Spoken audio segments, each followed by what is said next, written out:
হুম। তো chemical kinetics আমরা আগের দিন কেমিক্যাল কাইনেটিক্স পড়ার জন্য কিছু জিনিস রেডি করছিলাম, অ্যাটলিস্ট কনসেপচুয়ালি। তো আবার সেগুলো তো ফিরে আসবো যখন আমাদের দরকার পড়বে। এবার একটু এক্সাক্ট টার্মে ফেরত আসবো যখন দরকার পড়বে, ঠিক আছে? কিছু বলছিস? না না, তুমি বলো। আচ্ছা। আম, যেটা ব্যাপার সেটা হচ্ছে যে একটা প্রশ্ন দিয়ে শুরু করেছিলাম আগের দিন, আবার সেই প্রশ্ন থেকে শুরু করছি যে এই কাইনেটিক্স শব্দটা কি মানে, এবং সেটা আমরা খানিক বলেছিলাম, তাই তো? হুম। কাইনেটিক্স মানে হচ্ছে, কাইনেটিক্স কথাটা অ্যাকচুয়ালি এসছে ডাইনামিক্স থেকে বা ডিনামিক্স থেকে। ডায়নামিক্স থেকে। হুম। ঠিক আছে, ডিনামিক্স থেকে। হুম। অর্থাৎ গতিবিদ্যা, সোজা কথায়। ঠিক আছে, গতিবিদ্যা। হ্যাঁ, ফিজিক্স এর এটা পড়তে হয়, এখানেও পড়তে হয়। ফিজিক্স আর এখানে পড়ার মধ্যে বেসিক পার্থক্যটা কি, ফিজিক্সে কি পড়তে হয় সেটা যদি আমরা দেখি, সেটা হচ্ছে বেসিক্যালি লেটস একটা এম ভরের বস্তু আছে, ঠিক আছে? এম ভরের বস্তু আছে, তাকে যদি আমি লেটস এ v0 ভেলোসিটি দিয়ে ছেড়ে দিই, হুম, তাহলে আফটার সাম টাইম টি, হ্যাঁ, এবং এবং যদি আমি বলি যে t0 টাইমে ওর পজিশন হচ্ছে x0, তাহলে টি সাম টি ইজ ইকুয়াল টু টি টাইমে, হ্যাঁ, ওর পজিশন কি হবে? ঠিক আছে, এই এক্স টিটা কি হবে, এটা আমরা বের করি না? হুম। বের করি তো, নানা রকম ভাবে বের করি, মানে সবচেয়ে সোজা এই পার্টিকুলার হিসাবটা যদি আমাকে দিতে হয়, তাহলে কি হবে বেসিক্যালি? আমরা বলবো যে x t, sorry, x t is equal to x0 plus initial ভেলোসিটিটা দিয়ে দিয়েছে। আচ্ছা, এখান থেকে একটা দুটো দুটো ফর্ম খুলতে পারে, একটা হচ্ছে যদি, আচ্ছা আমি জেনারেল ফর্মটাই লিখি। হ্যাঁ, তাহলে যেটা হবে সেটা হচ্ছে এক্স টি প্লাস, মানে একটা হচ্ছে যে যদি, আচ্ছা, তোমাকে একটু জোরে বলতে বলছে, কি জানি, জোরেই তো আচ্ছা লাগছে আমার। যদি আম, ও ফোনের ভলিউম কমে নাই তো, যাক গে। আম, যেটা ব্যাপার সেটা হচ্ছে যে যদি যদি ইউনিফর্ম ভেলোসিটি হয়, অর্থাৎ বস্তুটা যদি সমবেগে চলে, তাহলে আমরা লিখতে পারি কি x T equal to x0 into কি হবে বল ফিজিক্সের লোকরা?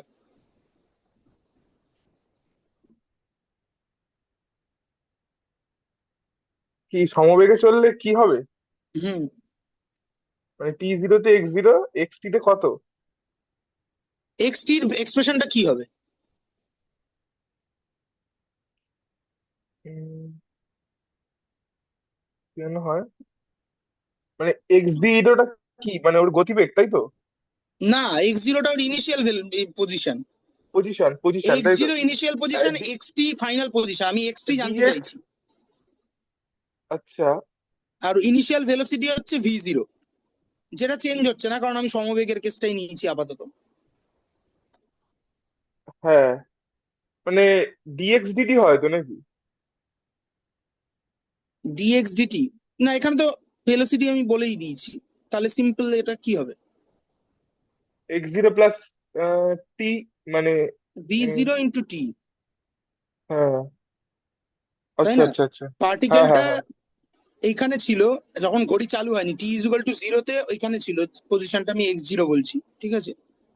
তাহলে টি ইজুকাল টু টি তেও কোথায় গিয়ে পৌঁছবে, তার জন্য আমি কি করছি যে x0 তো ছিলই, তার সঙ্গেও খানিকটা অ্যাডভান্সমেন্ট হবে ওর। সেই অ্যাডভান্সমেন্ট আমি কি করে পেতে পারি? না, ওর সিম্পল ভেলোসিটি যা ছিল সেই ভেলোসিটির সঙ্গে কতটা টাইম গেছে, যেহেতু সমবেগে, তাই না? যদি কারো গতিবেগ হ্যাঁ হ্যাঁ। 5 মিটার পার সেকেন্ড হয়, তার সঙ্গে 5 সেকেন্ড গেলে গুণ করলে 25, তার মানে 25 মিটার সে এগিয়ে যাবে। তাহলে ইনিশিয়াল হুম পজিশন হুম। প্লাস ওই অ্যাডভান্সমেন্টটা, এটা হচ্ছে সমবেগের কেসটা, এটাই একটুখানি ট্রিকি হয়ে যায় যদি বস্তুটার গতিবেগটা আচ্ছা। সমবেগ না হয়, ঠিক বিষমবেগ, আছে? বিষমবেগ, হ্যাঁ, হ্যাঁ হ্যাঁ। অসমবেগের ক্ষেত্রে, হ্যাঁ। অসমবেগের ক্ষেত্রে কি হবে? তখন তুই অসমবেগ বেগের ক্ষেত্রে, ঠিক আছে, সেক্ষেত্রে আর তুই এই সিম্পল এটা করতে পারবি না, ঠিক আছে? এটা দেখ একটা সরল রেখার সমীকরণ হয়েছে, y is equal to c plus m x, তাই না? হুম হুম হুম। যেখানে এবার সরল রেখা বলে আমি এখানে v0টা গুণ করতে পেরেছি, বক্ররেখার ক্ষেত্রে এই এরকম ভাবে ডিরেক্টলি, মানে v0টা কনস্ট্যান্ট হবে না, ঠিক আছে? v0টা কনস্ট্যান্ট হবে না, সেটা ডিপেন্ড করবে তার অ্যাক্সিলারেশনের উপর, ঠিক আছে? হ্যাঁ, তো এবং মানে অ্যাক্সিলারেশন নয়, বেসিক্যালি ওর উপরে কতগুলো ফোর্স অ্যাপ্লাইড হচ্ছে সেইটার উপর। এবং সেটাকে আমরা ইন জেনারেলি যেভাবে লিখে থাকি সেটা হচ্ছে যে x double dot is equal two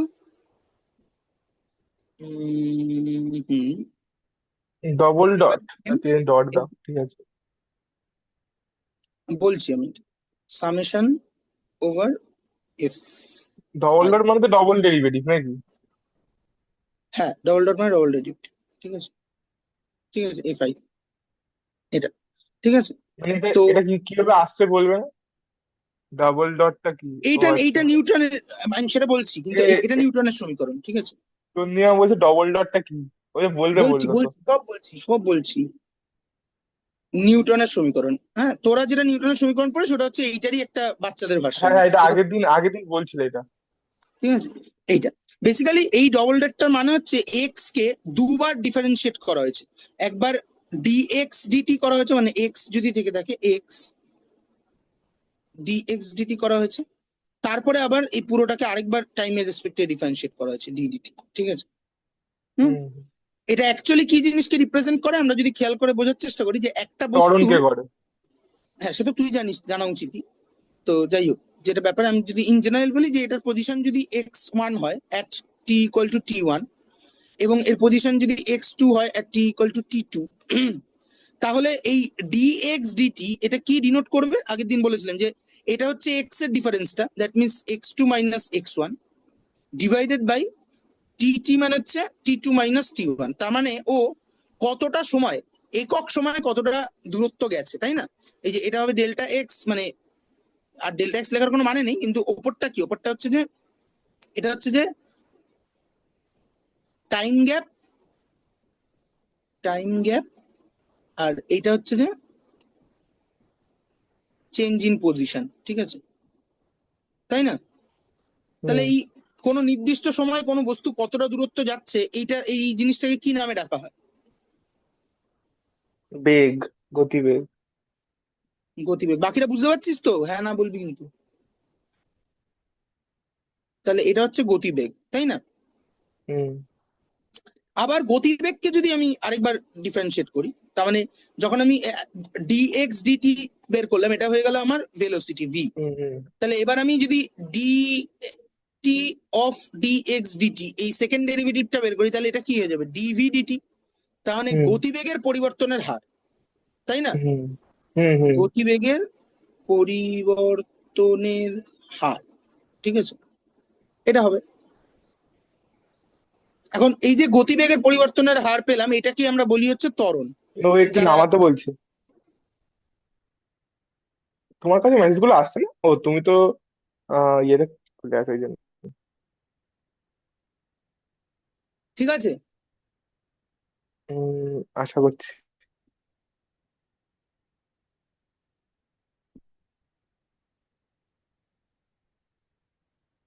একটু বড় মুশকিলের ব্যাপার। হুম, আশা করছি ঠিক আছে। দেখি। ঠিক আছে। আচ্ছা, তাহলে এটা হচ্ছে গতিবেগের পরিবর্তনের হার, এটাকে আমরা পোশাকি ভাষায় বলি ত্বরণ, ঠিক আছে। হ্যাঁ, বা অ্যাক্সিলারেশন, ওই জন্য বাইকে যে হাতলটা ভ্রুম ভ্রুম করে ঘুরিয়ে গতি বাড়ানো যায় ওটাকে অ্যাক্সিলারেটর বলা হয়, ঠিক আছে। বা গাড়ির ক্ষেত্রেও থাকে, প্যাডেল হিসেবে থাকে। তো বেসিক্যালি আমরা এখানে কি গাড়ির ক্ষেত্রে করছি? প্যাডেল না, সাইকেলের ক্ষেত্রে প্যাডেল বড়। না না না না, গাড়ির ক্ষেত্রে প্যাডেল হিসেবে থাকে, গাড়ির ক্ষেত্রে অ্যাক্সিলারেটর থাকে। মানে গাড়ির ফ্রন্ট সিটে যদি তুই বসি, মানে যেখানে গাড়ি চালায় ওখানে ও 3টে আচ্ছা, প্যাডেল থাকে, ঠিক আছে। প্যাডেল একটা হচ্ছে বলতে প্যাডেল ক্লাচ, কোনটাকে বলে? প্যাডেল থাকে একটা, মানে পা, প্যাডেল মানে পাদানি সোজা কথা।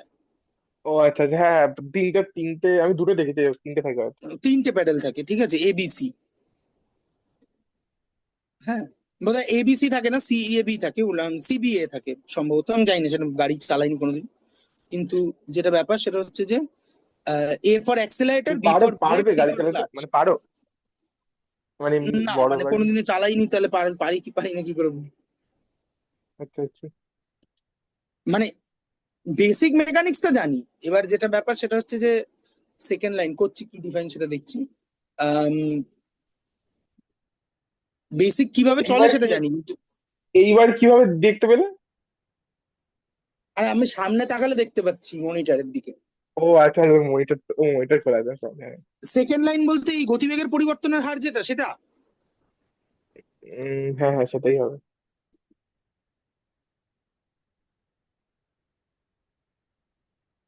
আচ্ছা যাই হোক, হ্যাঁ ব্যাপারটা হচ্ছে কিছুই না, এখানে যেমন আমরা বস্তুর অবস্থার পরিবর্তনের হার উইথ রেসপেক্ট টু সময়, সময়ের সাপেক্ষে বস্তুর অবস্থার পরিবর্তনের হার, এটাকেই তো আমরা গতিবেগ বলি। ঠিক তেমনি সময়ের সাপেক্ষে বস্তুর গতিবেগ পরিবর্তনের হার, অর্থাৎ বাইকটা যখন তুই প্রথম স্টার্ট দিয়েছিলি,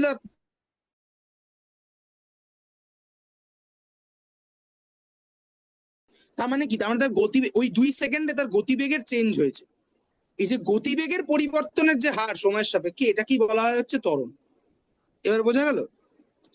তো যাই হোক, নিউটনের ইকুয়েশন যেটা বলে সেটা হচ্ছে যে বেসিক্যালি বস্তুর মধ্যে, মানে বস্তুর কোন একটা মুহূর্তে ত্বরণ, তার উপর যে ত্বরণটা কাজ করবে, সেই ত্বরণটা হচ্ছে মানে গতিবেগ পরিবর্তনের হার, সেইটা হচ্ছে তার উপর যে সকল ফোর্স সেই মুহূর্তে কাজ করছে, সকল ফোর্সের যোগফল ডিভাইডেড বাই বস্তুর ভর।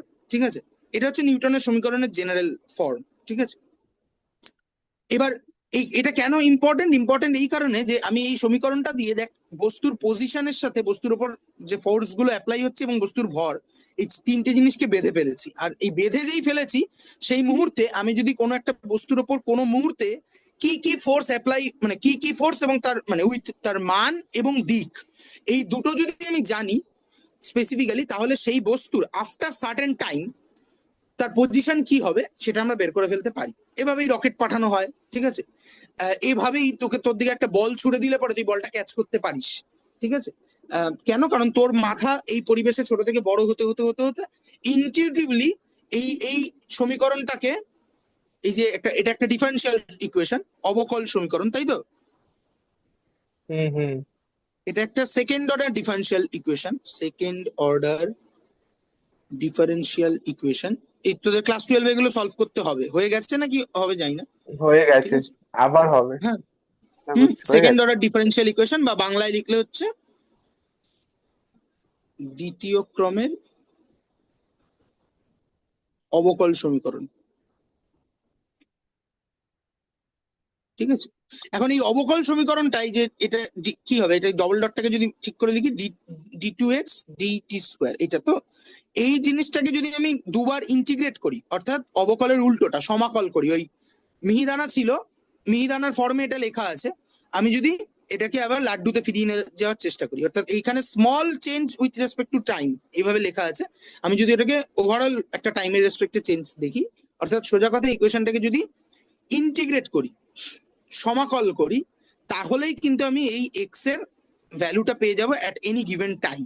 ঠিক আছে, হুম, মানে সোজা কথায় আমি একটা একটা ক্লাসিক্যাল অবজেক্টের গতি বা ভবিষ্যৎ প্রেডিক্ট করতে পারি। এইভাবে দেখানো হয় না নিউটনের সূত্র পড়ানোর সময়, কিন্তু দিনান্তে এটাই সত্যি। ঠিক আছে, যে একটা বল তোর দিকে ছুড়ে দিবে, ক্রিকেট খেলায় একটা বল যখন আকাশে ওঠে, প্লেয়াররা গিয়ে বলটা ধরতে পারে, তুইও পারবি আশা করি।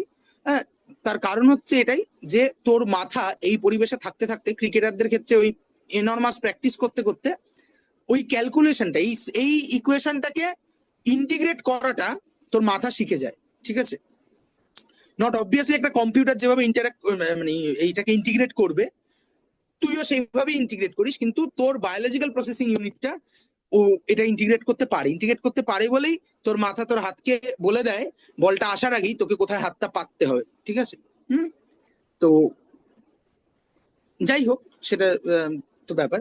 তো এই নিউটনের সমীকরণ দিয়ে আমরা কোন একটা ক্লাসিক্যাল অবজেক্টের মোশনকে প্রেডিক্ট করতে পারি, সোজা কথায় ভবিষ্যৎ প্রেডিক্ট করতে পারি। হ্যাঁ, এবং এই যত ভবিষ্যৎ প্রেডিক্ট করার খেলা আছে দুনিয়া জুড়ে, বিজ্ঞানীরা বেসিক্যালি যেটা করে সেটা হচ্ছে একটা সিস্টেমকে দেখে, সেই সিস্টেম থেকে অবজারভেশন নেয়, অবজারভেশন নেওয়ার পর তার ডায়নামিক্সটাকে ট্রেস করার চেষ্টা করে, সোজা কথায় একটা ডিফারেন্সিয়াল ইকুয়েশনে বাঁধার চেষ্টা করে। কেন?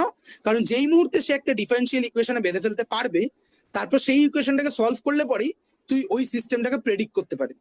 ঠিক আছে, দেন প্রেডিক্ট করার পর আবার টেস্ট করা হয় যে সত্যি প্রেডিকশনটা মিললো কিনা।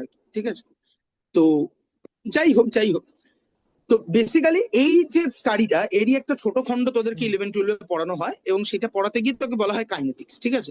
হ্যাঁ, ওখানে কাইনেটিক্স কার হয়? একটা ক্লাসিক্যাল অবজেক্টের, মানে একটু করে লাস্ট লাইনটা কি লিখেছে বুঝতে পারছি না বলছি।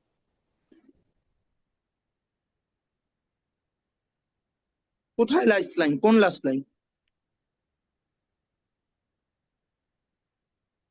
সেটা তো আমিও জানি না। ওই গতি তুই কি লাস্ট মনে হয় একেবারেই তো কথা বলতে পারছিস না? মানে মুখে আলসার হলে তো কথা বলতে, কথা বলা যায় আর কি, আশা করি। Red one. আচ্ছা, লাস্ট লাইন গতিবেগ পরিবর্তন হয়, ওটা গতিবেগ পরিবর্তনের হার লিখেছে। হ্যাঁ, এটা গতিবেগের পরিবর্তনের হার। মানে ওই পুরোটা মানে ওই পুরো কি বলে ওইটাকে, ওইটাকে বলে দিতে বলছি, মানে ওই এক্সপ্রেশনটা ওটা বুঝতে বললাম পারছিলাম না। তো, দুবার বললাম তো। এখনো সমস্যা? লাইনটা কি লেখা শুধু এইটুকু বললেই হবে, বলেছে গতিবেগের পরিবর্তনের হার। আশা করি মিটে গেছে। যাই হোক, যেটা ব্যাপার সেটা হচ্ছে যে, হ্যাঁ, তো বেসিক্যালি একটা ক্লাসিক্যাল অবজেক্ট, সেই ক্লাসিক্যাল অবজেক্টের আমি তার তার ডায়নামিক্সটাকে প্রেডিক্ট করতে চাইছি থ্রু একটা ডিফারেন্সিয়াল ইকুয়েশন। এটাকেই গতিবিদ্যা বলা হয়, ঠিক আছে? হ্যাঁ, থার্মোডিনামিক্সও এক ধরনের গতিবিদ্যা, এবং থার্মোডিনামিক্স তো এই জন্য দেখবি একটা ডিফারেন্সিয়াল ইকুয়েশনই থাকে দিনের শেষে আর কি, ঠিক আছে? হুম। তো যেটা ব্যাপার যে একটু আলাদা স্লাইডলি, মানে থার্মোডিনামিক্স এর তো আবার অনেকগুলো রিজিয়ন আছে। সে ফর এক্সাম্পল তোরা যে থার্মোডিনামিক্সটা পড়েছিস সেটা হচ্ছে যে একদম ইকুইলিব্রিয়াম থার্মোডিনামিক্স, ঠিক আছে? হ্যাঁ, এরপরে যেটা আসে সেটা হচ্ছে নন ইকুইলিব্রিয়াম থার্মোডাইনামিক্স। নন ইকুইলিব্রিয়াম থার্মোডাইনামিক্সে গিয়ে দেখবি একদম ডিফারেন্সিয়াল ইকুয়েশনই সলভ করতে হয়।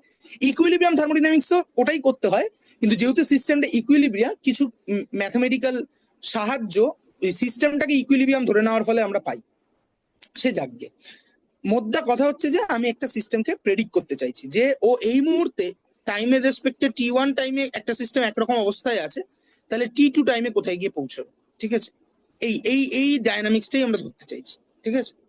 একটা সিস্টেম সে T1 টাইমে যেখানে আছে সেটাতে দাঁড়িয়ে সেই প্যারামিটার গুলোকে জাজ করে আমি কি আফটার এ সার্টেন টাইম সিস্টেমটা কোথায় গিয়ে পৌঁছবে সেটাকে প্রেডিক্ট করতে পারি নাকি পারি না, দ্যাট ইজ কল্ড কাইনেটিক্স বা কাইনেটিক্যাল স্টাডি, ঠিক আছে?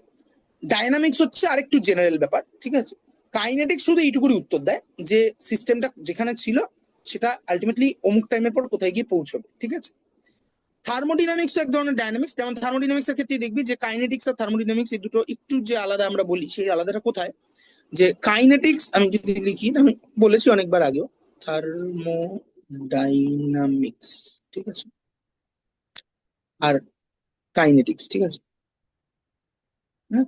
মানে কাইনেটিক্স হচ্ছে ডাইনামিক্স এর একটা ছোট্ট পার্ট, যেটা অনলি কনসার্ন অ্যাবাউট একটা সিস্টেম T1 টাইমে যেখানে আছে, আফটার সার্টেন টাইম সে কোথায় গিয়ে পৌঁছবে, ঠিক আছে? That's all. এবার ডাইনামিক্স আরো অনেক কিছু নিয়ে ডিল করতে পারে, ঠিক আছে? যে সিস্টেমটা কিভাবে ইভলভ হবে, ঠিক আছে? হুম। সিস্টেমটার আরো অন্যান্য প্যারামিটার কিভাবে চেঞ্জ হবে ইত্যাদি প্রভৃতি, ঠিক আছে? হুম। তো থার্মোডিনামিক্স এর নামটা একটু একটু মানে থার্মোডিনামিক্স এর বাংলা করলে হয় তাপ গতিবিদ্যা, ফলে গতিবিদ্যাটা এখানেও আছে। হ্যাঁ, কিন্তু থার্মোডিনামিক্স মূল যে প্রশ্নটার উত্তর দেওয়ার চেষ্টা করে সেটা হচ্ছে যে একটা সিস্টেম সে আম, কতদূর যেতে পারে, ঠিক আছে? সো থার্মোডাইনামিক্স যে প্রশ্নটার উত্তর দেয় সেটা হচ্ছে হাউ ফার, ঠিক আছে? How far. হুম। যেমন এর যদি একটা উদাহরণ দিই যে আহ, পাহাড় আছে এরকম একটা, পাহাড়ের নিচে জল আছে, ঠিক আছে? এখন এখানে তুই জল খেতে চাইছিস, তাহলে এই মানুষটার কাছে কি জল পৌঁছতে পারবে না পারবে না, এই প্রশ্নটার উত্তর দিতে পারবে কিন্তু থার্মোডাইনামিক্স, ঠিক আছে? কিন্তু এই প্রশ্নটার উত্তর থার্মোডাইনামিক্স দিয়ে দিলেই যে হ্যাঁ পারবে, জল পৌঁছতে পারবে, এই প্রশ্নটার উত্তর দিয়ে দিলেই কিন্তু জল এখানে পৌঁছে যাচ্ছে না, ঠিক আছে? হুম। হ্যাঁ, বা মানে কেন বলছি পৌঁছে যাচ্ছে না? থার্মোডাইনামিক্স মিথ্যা কথা বলছে না, থার্মোডাইনামিক্স বলছে এখানে পৌঁছে যাবে, ঠিক কথা, পৌঁছবে। কিন্তু যদি পৌঁছানোর সময়টা এরকম হয় যে জল এখানে পৌঁছবে, বাট সেটা পৌঁছতে 1 কোটি বছর লাগবে, ঠিক আছে? 1 কোটি বছর লাগবে। এই যে সেটা পৌঁছতে 1 কোটি বছর লাগবে না, 1 সেকেন্ড লাগবে না, 1 মাইক্রো সেকেন্ড লাগবে, এ ব্যাপারে কিন্তু থার্মোডাইনামিক্স কোনো কথা বলতে পারে না। ওই জন্য থার্মোডাইনামিক্স সেলফ যে উত্তরটা দেয় সেটা হচ্ছে হাউ ফার, কত দূর অব্দি যাবে, ঠিক আছে? আর কাইনেটিক্স যে উত্তরটা দেয় সেটা হচ্ছে হাউ ফাস্ট। যাবে তো বুঝলাম, কিন্তু কত দূর, মানে কত তাড়াতাড়ি যাবে, ঠিক আছে। এইটা হচ্ছে আমাদের এই মানে কেমিক্যাল রেসপেক্টে থার্মোডিনামিক্স এবং কাইনেটিক্স এর বেসিক পার্থক্য, ঠিক আছে। দুটো আলাদা কোশ্চেনকেই ডিল করে।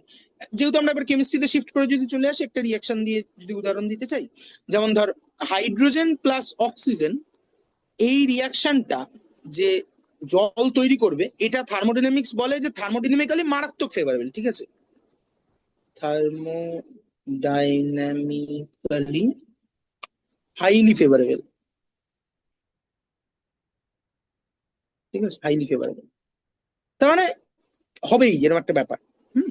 এবং এটা এত থার্মোডাইনামিক্যালি এতটাই ফেভারেবল যে আগামী দিনে, আজ থেকে 100-200 বছর পর বা তার আগেও হতে পারে, হুম, এই মেকানিজমটাকে ফুয়েল হিসাবে ইউজ করা হবে, জ্বালানি হিসাবে ব্যবহার করা হবে। এবং এটা ইকো ফ্রেন্ডলি, সবচেয়ে ইকো ফ্রেন্ডলি জ্বালানিগুলোর একটা, ঠিক আছে। মানে এটা নিয়ে যেখানে তুই, কাজ করছে। হ্যাঁ হচ্ছে, যেটা যেটা শুনিস না মাঝে মধ্যে, হাইড্রোজেন ইঞ্জিন যেটা বলা হয়, ঠিক আছে। হ্যাঁ। So hydrogen engine is this, যে আমি হাইড্রোজেন আর অক্সিজেনকে কম্বাইন করে জল তৈরি করব, এবং মিনওয়াইল আমি এনার্জি পাবো সেখান থেকে, এই রিয়াকশনটা থেকে এনার্জি পাবো, ঠিক আছে। যেহেতু জল একটা ভীষণ স্টেবল মলিকুল, ঠিক আছে। এবং এটা নট অনলি আগামী দিনে এই এই পদ্ধতিতে গাড়ি চলবে, অলরেডি জাপানের বেশ কিছু রিসার্চ ল্যাব এটা নিয়ে কাজ করছে, বেশ কিছু কোম্পানিও কাজ করছে। তো হয়তো আমরা অদূর ভবিষ্যতেই দেখতে পাবো যে এরকম একটা, মানে এই ধরনের একটা অ্যাটলিস্ট চলনসই গাড়ি বাজারে বেরোচ্ছে, যেটা তাহলে তো অনেক মানে গ্লোবাল ওয়ার্মিংটা অনেক কমবে না বাড়বে, মানে অন্যদিকে কি সত্যি করা যাবে? মানে কার্বন ফুটপ্রিন্ট কমবে, বাট সবচেয়ে মানে এটা, এই প্রশ্নটার উত্তর তো তোদের করতে হয়েছে যে, বা আমিও বলেছিলাম আশা করি, যে গ্লোবাল ওয়ার্মিং করে যে গ্যাসগুলো, তার মধ্যে সবচেয়ে টপে থাকবে কিন্তু জল, আচ্ছা, হ্যাঁ বলেছি। তাই না? কিন্তু জলীয় বাষ্প আমাদের জন্য অতটাও ক্ষতিকারক নয়, কারণ জলীয় বাষ্প আমাদের নর্মাল প্রসেসে রিসাইকেল হয় আর কি, ঠিক আছে। তো সেই জন্য এটা খুব ইকো ফ্রেন্ডলি, আর কোনো ফুটপ্রিন্ট তৈরি করে না। এবং এই যে মঙ্গল বা চাঁদ, এখানে যে মানুষ যাওয়ার চেষ্টা করছে, বা মানুষ মানে এটা নিয়ে এত গবেষণা, তার অনেকগুলো কারণের মধ্যে এটা একটা গুরুত্বপূর্ণ কারণ, যে ওখানে আমরা বেসিক্যালি পেট্রোল পাম্প তৈরি করতে চাই। কারণ পৃথিবীতে আমেরিকার কাছে কিছু রকেট আছে যেগুলো ডিরেক্টলি চাঁদে যেতে পারে, আমেরিকা এবং রাশিয়া, চায়নাও আছে, হ্যাঁ, 3টে দেশের কাছে আছে যেগুলো ডিরেক্টলি চাঁদে যেতে পারে। ভারতের কাছে এমন রকেট নেই যেটা ডিরেক্টলি চাঁদে পর্যন্ত যেতে পারে, ঠিক আছে। বাট মঙ্গল যদি চিন্তা করি, মঙ্গলের ক্ষেত্রেও কিন্তু আহ, যে যে রকেট বা ইত্যাদি ডিরেক্টলি পৃথিবী থেকে মঙ্গলে যাওয়ার রকেট কিন্তু নেই, ঠিক আছে। তাহলে কিভাবে যায়? মানে ওই ওখানে স্লিঙ্গিং পেট্রোল মোশন। পাম্প করতে কি সুবিধাটা হবে? পেট্রোল পাম্প করার সুবিধা যেটা হবে, যে তুই চাঁদে জল পেলি, তাহলে চাঁদের জলকে ভেঙে হাইড্রোজেন অক্সিজেন তৈরি করলি। এবার তুই এখান থেকে চাঁদ অব্দি একটা রকেট পাঠালি, দেন ওখানে রিফুয়েলিং হলো, রিফিল হয়ে চাঁদ থেকে আবার মঙ্গলে গেল। এবার যদি তারপর তুই মঙ্গলের ব্যবস্থা করতে পারিস, তাহলে মঙ্গল আরেকটা রিফিলিং সেন্টার হলো। ফলে তুই ফার্দার এন্ড ফার্দার এগিয়ে যেতে পারবি আর কি, ঠিক আছে। হুম। ফলে বুঝতে পারলাম না। মানে, বুঝতে পারলি না? না, মানে সুবিধাটা কি হলো মানে? বলছি, দিস ইজ আর্থ। আমাদের এখনকার যা টেকনোলজি আছে সমস্ত দেশ মিলিয়ে মানব সভ্যতার কাছে, তাতে করে আমরা ডিরেক্টলি চাঁদে যেতে পারি, ঠিক আছে। ডিরেক্টলি চাঁদে, এবং সেটা যেতে মোটামুটি 2 দিন 3 দিন মতো কি 4 দিন সময় লাগে, ঠিক আছে। হ্যাঁ। তো কিন্তু মঙ্গল আমি যদি চিন্তা করি আরো দূরে, ঠিক আছে। হ্যাঁ, মঙ্গল কিন্তু আমরা যেতে পারি না ডিরেক্টলি। কি করতে হয় আমাদেরকে? আমাদেরকে ওই স্লিঙ্গিং মোশনটাকে ইউজ করতে হয়, গ্র্যাভিটেশনাল ইয়েটাতে। যদিও স্পেস এক্স মানে ইলন মাস্কের যে কোম্পানিটা আছে এখন, যেহেতু নাসা আউটসোর্স করে দিয়েছে ব্যাপারগুলো, ফলে ইলন মাস্ক ওটা বানানোর চেষ্টা করছে, ডিরেক্টলি এখান থেকে মার্সে যাওয়া যাবে। কিন্তু এর বেশি আর চিন্তা করা মুশকিল, ঠিক আছে। হ্যাঁ, যে মার্সের পরে, হ্যাঁ, শনি পর্যন্ত ডিরেক্টলি যাওয়া মুশকিল খুব, ঠিক আছে। তাহলে কি করে শনি অব্দি? তো এর আগেও আমরা প্রোব পাঠিয়েছি। শনি কেন, আমরা ভয়েজার 1 পাঠিয়েছি 1975-77 ওরকম সময়, হুম। যেটা এখন প্রায় সোলার সিস্টেম বেরিয়ে গেছে আর কি, ঠিক আছে। তো সেটা কি করে গেল? সেদের যাওয়াটা কিন্তু অনেক বেশি, মানে অনেক ধীর গতিতে, ঠিক আছে।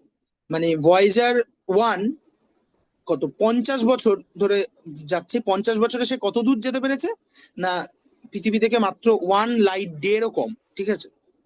1 লাইট ডে, অর্থাৎ আলো একদিনে যতটা ট্রাভেল করে তার থেকেও কম। 2026-এর নভেম্বর মাসে বোধহয় সম্ভবত ভয়েজার 1 পৃথিবী থেকে 1 লাইট ডে ক্রস করবে, ঠিক আছে? তো বেসিক্যালি যেটা হতে পারে যে চাঁদে যদি তুই জল পাস, তাহলে জল থেকে ভেঙে তুই হাইড্রোজেন অক্সিজেন বানিয়ে রাখতে পারবি। তারপর একটা রকেট চাঁদে পাঠাবি, সেখানে আবার রিফিউলিং হবে, রিফিউলিং হয়ে আবার মঙ্গলে যেতে পারে, দেন যদি মঙ্গলে করতে পারিস দেন আবার সেখান থেকে যেতে পারে, বুঝতে পারলি? রিফিলিংটা রিফিলিংটা কি বেসিক্যালি? রিফিউয়েলিং, গাড়িতে আরে তেল ফিউল, ভরবি। মানে ওই জলটা যে চাঁদে যে জলটা তৈরি হবে ওটা নিয়ে নিয়ে আসবো? না, চাঁদের জল ভেঙে হাইড্রোজেন অক্সিজেন তৈরি করবে, সেটা তো রকেটে ভরা হবে। আবার সেই হাইড্রোজেন অক্সিজেনকে জুড়ে জল বানিয়ে তুই এনার্জি পাবি, সেই এনার্জিটা দিয়ে তুই মঙ্গল অব্দি যাবি। আবার সেম কাজ মঙ্গলে যদি করতে পারিস, তাহলে মঙ্গল থেকে আবার রিফিল করবি, দিয়ে যাবি। আচ্ছা আচ্ছা, এরকম করে মানে রিফিল করে মানে আমি জাস্ট একটা থেকে আরেকটা গ্রহতে যাব? হ্যাঁ, না হলে তো প্রচুর বছর লেগে যাবে, ঠিক আছে? মানে ও সেলফ মানে, সোলার সিস্টেমের বাইরে যেতেই আমাদের কাছে, মানে এখন যা টেকনোলজি আছে সেই টেকনোলজি দিয়ে সোলার সিস্টেমের বাইরে যেতেই তোর 30-40 বছর লেগে যাবে, সব ঠিক আছে? গ্রহে জল থাকবে নাকি মানে? জল তো খোঁজ পাওয়া গেছে। মানে চাঁদে তো জলের খোঁজ পাওয়া গেছে, মঙ্গলে চাঁদে জলের পাওয়া খোঁজ গেছে, পাওয়া। মঙ্গল হুম। পাওয়া গেছে, বাকিগুলোতে তো পাওয়া যায়নি, মানে আগেও তো বাকি চেষ্টা তো করা আরো হয়েছে। আরো বেশি থাকবে, সূর্য থেকে দূরত্ব বাড়লে বরফ তো থাকবেই। এবং বৃহস্পতির অনেকগুলো উপগ্রহ আছে যাদের বরফ, যেগুলো বরফের, কিন্তু বরফের তলায় এরকম আইআর স্টাডি বা বিভিন্ন এক্সরে স্টাডি বলে যে এদের সাবসারফেস ওশান ওশান থাকতে পারে, মানে কয়েক মিটার বরফের তলায় একটা পুরো মহাসমুদ্র আর কি। মানে এটা কি আমাদের ওই গ্লোবাল ওয়ার্মিং কমাতে সাহায্য করে কোনোভাবে? মানে আমি সেটা জিজ্ঞাসা করছি। কেন? গ্লোবাল ওয়ার্মিং এর সাথে এদের কি সম্পর্ক? আচ্ছা, না আমি তুমি কি বললে তখন, জল দিয়ে কি মানে গাড়ি চলবে না কি বলছিলে তখন? জল দিয়ে গাড়ি চলবে সেটা আরেকটা ইয়ে, মানে আরেকটা ব্যাপার, যে ওটা ভীষণ ইকো ফ্রেন্ডলি হবে, কারণ এর যে বাই প্রোডাক্টটা সেটা জল, ঠিক আছে? তো মানে জল এখন দিয়ে যেটা গাড়ি কার্বন বের চলবে। হয় সেটা জল, তাই তো? হ্যাঁ, কার্বন তো বের হয় না, মানে কার্বন ওই ডাই আর কি, অক্সাইড বেরোয়, কার্বন কারণ মনোঅক্সাইড বেরোয়, এর সঙ্গে আরো হাজারটা সালফার ডাই হ্যাঁ অক্সাইড হ্যাঁ ইত্যাদি বেরোয়। হ্যাঁ। আহ, তখন শুধু জল বেরোবে আর কি, ঠিক আছে?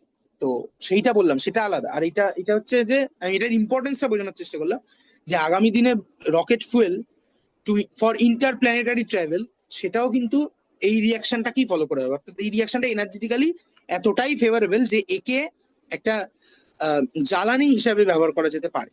কিন্তু এবার আসি আসল কথা, তুই একটা চেম্বারের মধ্যে যদি এরকম হাইড্রোজেন আর অক্সিজেন অনুপাত অনুযায়ী, হ্যাঁ, মানে এই বিক্রিয়াটা ব্যালেন্স বিক্রিয়াটা হয় হচ্ছে তো একটু ভালো। দুই দুই এটা, ফলে এখানে যদি হাইড্রোজেন আর অক্সিজেন 2:1 অনুপাতে নিয়ে 1 কোটি বছরও রেখে দিস, ঠিক আছে, তাহলে হবে না। এক ফোঁটা জল তৈরি হবে না, নট আ সিঙ্গেল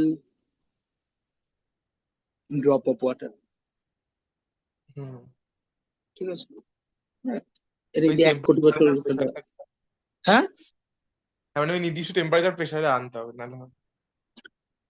এখানে টেম্পারেচার প্রেশার নয়, এখানে যেটা করতে হয় যে একটা ইলেকট্রিক্যাল স্পার্কের দরকার হয়, ঠিক আছে? এই ধরনের জিনিসপত্রের দরকার হয়, বা সাম আদার মিনস এনার্জি দিতে হবে, আর আরো আরো রাস্তা থাকবে। সো যেটা ব্যাপার, যে এই উত্তরটা দেবে হচ্ছে কাইনেটিক্স, যে এই রিয়াকশনটা হাইলি পসিবল, ঠিক আছে? কিন্তু এই রিয়াকশনটা পসিবল হলেও এটা এটা অ্যাকচুয়ালি ফিজিবল নয়, ঠিক আছে? হুম, কাইনেটিক্যালি, ইন নর্মাল কন্ডিশন, ঠিক আছে? তো যেটা ব্যাপার সেটা হচ্ছে যে এইটার উপর বেস করেই আমরা কেমিক্যাল রিয়াকশনকে 3টে ভাগে ভাগ করতে পারি, ঠিক আছে? আচ্ছা, তার আগে একটু অন্য জিনিস, সিমিলারিটিটা একটু শেষ করে দিই।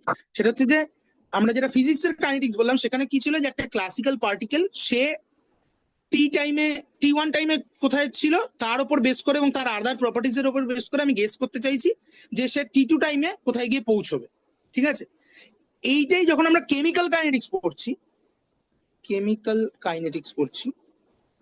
তখন হয়ে যায় একটা কেমিক্যাল স্পিসিস, 2 মিনিট দাঁড়াতে কেমিক্যাল বলছি। স্পিসিস। 2 মিনিট দাঁড়াবো? তুমি আবার চলে যেও না কোথাও, খুঁজে পাওয়া যায় না।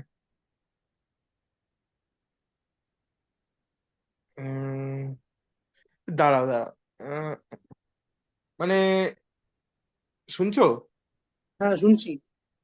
মানে তুই বললে যে আউটকামটা জল হবে, মানে তাহলে মানে ইনকামটা মানে ইনকাম মানে বলছি তৈরি কি হবে আউটকাম মানে, না, মানে বাই মানে প্রোডাক্ট আর কি। বাই প্রোডাক্ট, মানে তাহলে প্রোডাক্টটা কি বেসিক্যালি থাকবে? প্রোডাক্টটা এনার্জি ক্ষেত্রে। মানে আমি জাস্ট ওই ওই বিক্রিয়াটা ঘটিয়ে ওই এনার্জিটা যেটা পাবো সেটা দিয়েই আরে গাড়ি তুই চলবে। আজকে যে গাড়ি চড়িস, বাস চড়িস, সেইখানে কি করা হয়? একটা কেমিক্যাল রিয়াকশনই তো করা হয়। তো ওখানে কি কোন কেমিক্যাল রিয়াকশনটা হয়? একটা হাইড্রোকার্বনকে অক্সিজেনের সাথে অক্সিডাইজ করা হয়। আচ্ছা, হাইড্রোকার্বনকে অক্সিজেনের সাথে অক্সাইড করা, আচ্ছা। ও আচ্ছা আচ্ছা, বুঝতে পেরেছি। উম, সে কোন হাইড্রোকার্বনটাকে নেওয়া হয়? সেটা তো ডিপেন্ড করে। পেট্রোলে এক ধরনের হাইড্রোকার্বন মিক্সার থাকে, ডিজেলে আরেক রকম, এলপিজিতে আরেক রকম, কেরোসিনে আরেক রকম। আর সিএনজি যেটা থাকে সেটাতে কি হাইড্রোজেন গ্যাস থাকে তো নাকি? হুম হুম। সিএনজি যেটা থাকে, সিএনজি সিএনজি তো মিথেন থাকে বোধহয়, কমপ্রেস ন্যাচারাল গ্যাস। মানে ওটা ওইটাতে কি মানে কি বলে, ওইটার বাই প্রোডাক্ট কি কি কি হয়? Carbon die oxide, carbon monoxide, জল। আচ্ছা, তাহলে সিএনজি কোনো সুবিধা আছে মানে, আমি মানে পেট্রোল ব্যবহার না করে সিএনজি তে গাড়ি চালালে কোনো সুবিধা হবে? অবশ্যই মানে সুবিধা লোয়ার। হবে, কারণ ওটা মানে লোয়ার হাইড্রোকার্বন, মানে মিথেন যদি নিই আমরা, মিথেন থেকে তুই কি কি বাই প্রোডাক্ট পাবি? Carbon die oxide, carbon monoxide এবং জল। ঠিক আছে। ফলে হ্যাঁ। কার্বন মনোঅক্সাইড খানিক ক্ষতিকারক পরিবেশের জন্য, কিন্তু কার্বন মনোঅক্সাইড তো ওই আর কি, যে অসম্পূর্ণ দহনে কার্বন মনোঅক্সাইড তৈরি হয়, ম্যাক্সিমামটাই কার্বন ডাই অক্সাইড তৈরি হবে। ফলে কার্বন ডাই অক্সাইড তো একটা ন্যাচারাল কম্পোনেন্ট অফ এয়ার। ফলে apart from greenhouse effect আর কোনো ক্ষতিতে সে অর্থে হচ্ছে না। ঠিক আছে। আর আর এটাই যদি তুই পেট্রোলে একটা মানে পেট্রোল ফেট্রোল নিস, যেগুলো অনেক বড় বড় হাইড্রোকার্বন, ঠিক আছে, সেখানে সেখানে আরো এমিশনটা অনেক অনেক বেশি হবে। হুম। তারপরে ওই হাইড্রোকার্বন গুলোর মধ্যে আবার নানা ধরনের ইম্পিউরিটি, সালফার বা ইত্যাদি থাকে, সেগুলো sulphur die oxide, nitrogen die oxide এসব হয়ে বেরোবে। আচ্ছা, যাকে 2 মিনিট তো হয়ে গেছে, 3 মিনিট হয়ে গেল। 3 মিনিট হয়ে গেল? হ্যাঁ 38-এ। তুই বললি দেখো, 38-এ মেসেজ করেছে, এখন 41 বাজে। আচ্ছা, সেটা আমি জানি না।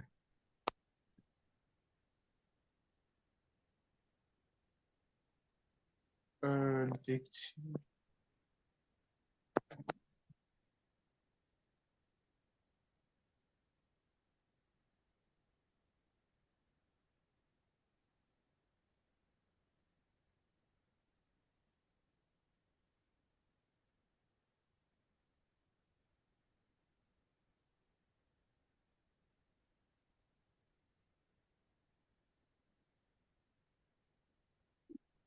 স্টার্ট করো, করো।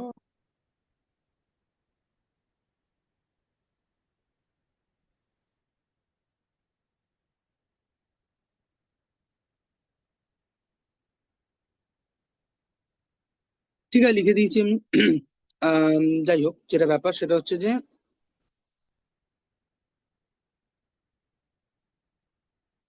কি বলছিলাম, হ্যাঁ কেমিক্যাল কাইনেটিক্স, সেটা হচ্ছে যে কেমিক্যাল কেমিক্যাল স্পিসিস। আচ্ছা, এটা মুছে দিই, এটা লাগবে না।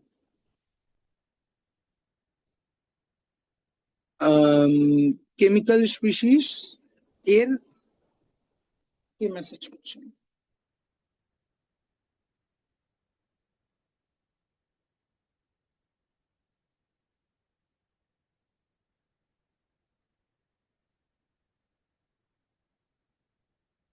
কেস করেছে, বলছে রক্ত ভক্ত বেরিয়ে গেছে।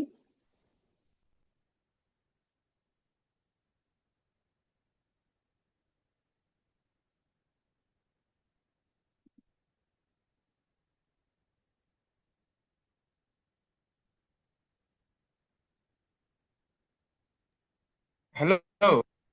হুম হুম। ওর কি হয়েছিল তখন? আমি তখন ছিলাম না। কার কি হয়েছিল? চন্দ্রিমা কি বলেছিল? চন্দ্রিমা তো বললো কি, ওই মাউথ আলসার হয় যে, সেগুলো হয়েছে। তারপরে এখন বলছে এখন রক্ত আহ, বেরোচ্ছে না, কি হচ্ছে, ছবি পাঠালো।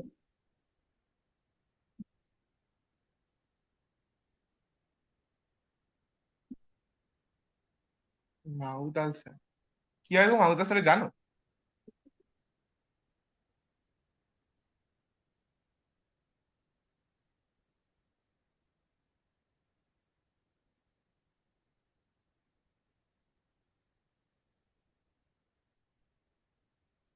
চন্দ্রিমা কি মুখে পেন ঢুকিয়ে লেখে নাকি? কেন? যাই হোক, মানে চন্দ্রিমাটা শুনতে পাচ্ছি কিনা জানি না। শুনতে তো নিশ্চয়ই ব্লিডিং হয়ে যাচ্ছে বলছে। যেমন এইটা কে? কি জানি এটা কি তুই? এটা কি নাম দিয়েছিস? দিয়েছি, ইচ্ছা হয়েছে। আরে ইচ্ছা হয়েছে বুঝলাম, কিন্তু সব ইচ্ছা তো হতে নেই। চেঞ্জ করে দিচ্ছি। আর রিসেন্টলি কিউগেন কটা ইন্টারভিউ জন্য দেখছি, কিউ এর মাইন্ডসেটের বোঝার চেষ্টা করছি। ছবি টবি দেখিনি এখন।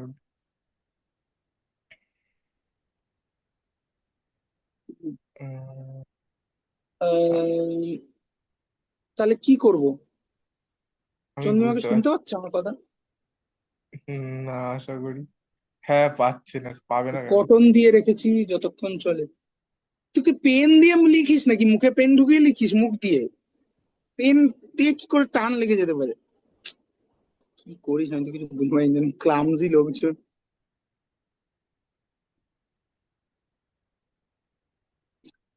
যাকগে যাকগে। হুম।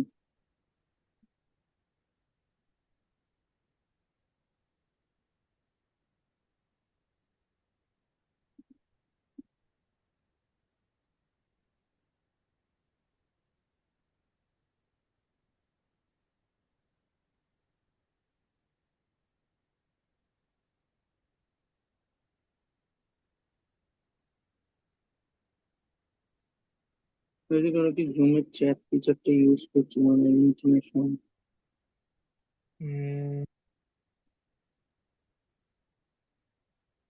মানে যেটা মিটিং চলতে চলতে যেটা তোর লেখে ওইটা তো ইউজ করা হয়, আর এইটার বাইরে আবার কি আছে?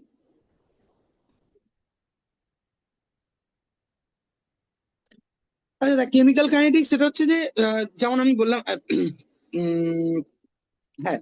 তো কেমিক্যাল যেমন নর্মাল কাইনেটিক্স এর ক্ষেত্রে আমরা কি বললাম, যে একটা ক্লাসিক্যাল অবজেক্ট সেটা একটা পার্টিকুলার টাইমে কোথায় আছে সেখানে দাঁড়িয়ে তার প্যারামিটার গুলোকে জাজ করে এবং তার বেসিসে যখন আমরা এট এ সার্টেন টাইম সেখানে তার পজিশন কি হবে এইটাকে বলি, তখন সেটা নিউটনিয়ান মেকানিক্স এর আওতায় পড়ছে, বা কাইনেটিক্স, সেই সেই যে কাইনেটিক্স তোরা ফিজিক্সে পড়েছিস।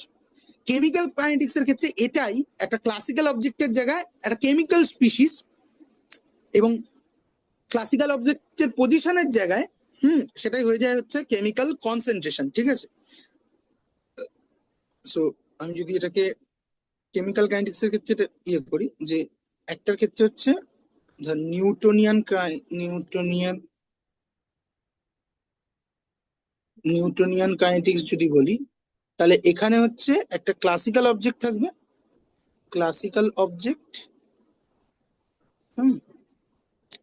আর আরেকটা কি, আরেকটা হচ্ছে যে তার পজিশন আমরা দেখব।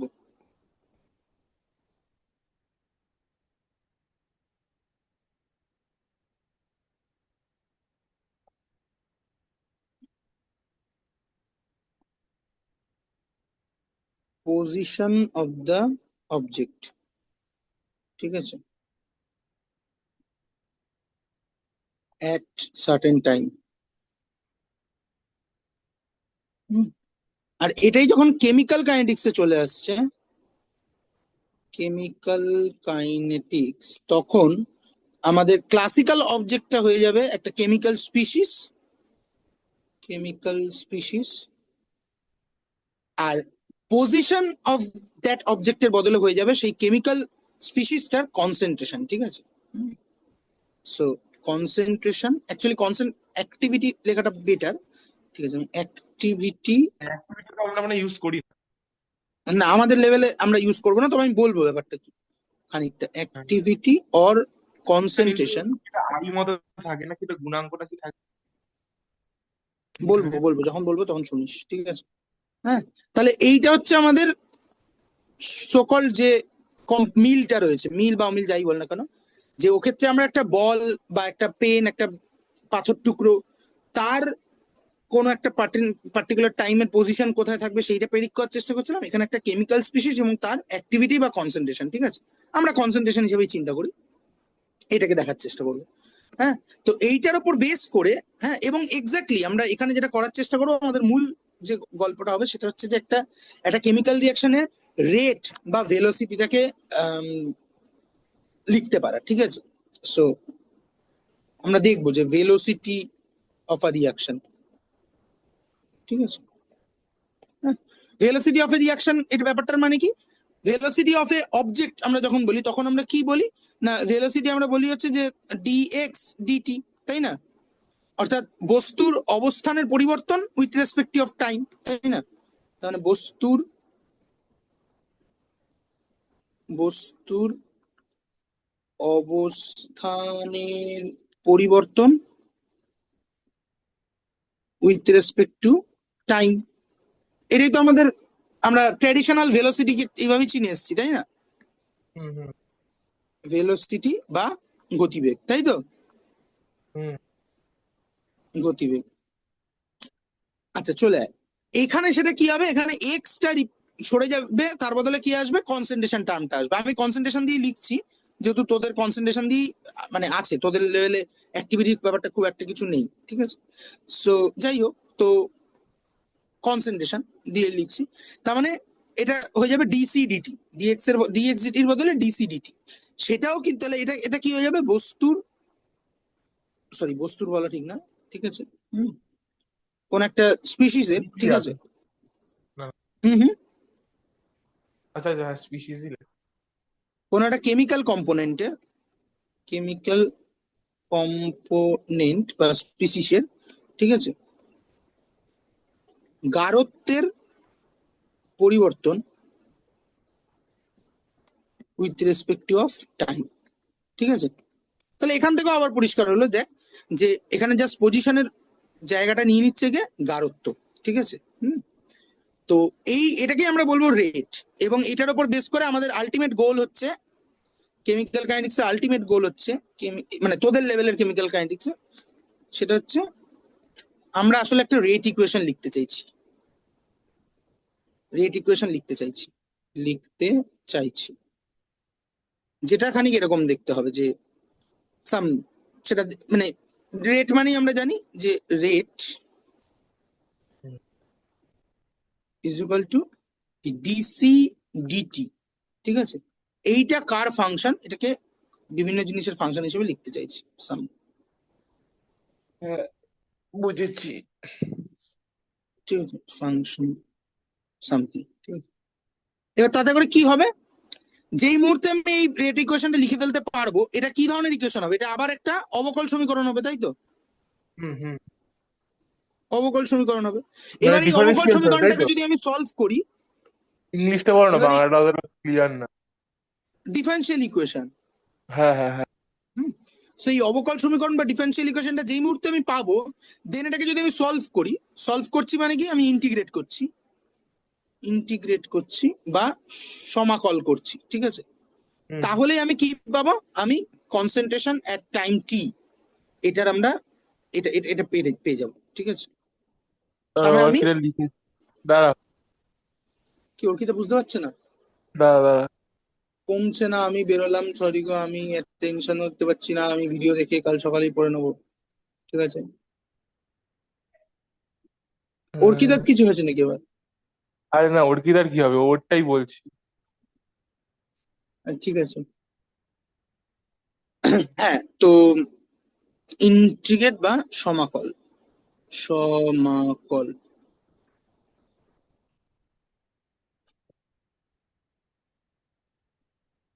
তো সেই কেমিক্যাল রেট ইকুয়েশন কি করে আমি লিখবো সে যাচ্ছি, তার আগে বা রেটই বা কাকে বলে এটা আমরা আরেকটু ভালো করে বুঝবো, কিন্তু মোটামুটি আমাদের বুঝতে পারলাম যে একটা রিয়াকশনের গতি, তার মানে কোন একটা স্পিসিসের ফুরিয়ে যাওয়ার যে হার, যদি আমি রিয়াক্ট্যান্ট স্পিসিস নিই, তাহলে সেই বিক্রিয়কটার ফুরিয়ে যাওয়ার যে her with respective of time, সেটাই হচ্ছে রিয়াকশনের রেট, এবং এই রেট অফ দ্য রিয়াকশন এটার উপর ভিত্তি করে কেমিক্যাল রিয়াকশনকে 3 ভাগে ভাগ করা যায়, ঠিক আছে?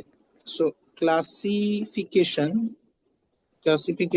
Of chemical reaction with respect to rate, ঠিক আছে? এটাকে 3 ভাগে ভাগ করা যায়। কি কি? 1 নম্বর হচ্ছে ভেরি ফাস্ট রিয়াকশন, ঠিক আছে? ভেরি ফাস্ট রিয়াকশন যাদের কমপ্লিশন টাইম, ঠিক আছে, হুম, সেটা হচ্ছে ওই 10⁻⁻12 সেকেন্ড এর বেশি নয়, ঠিক আছে? সো কমপ্লিশন টাইম,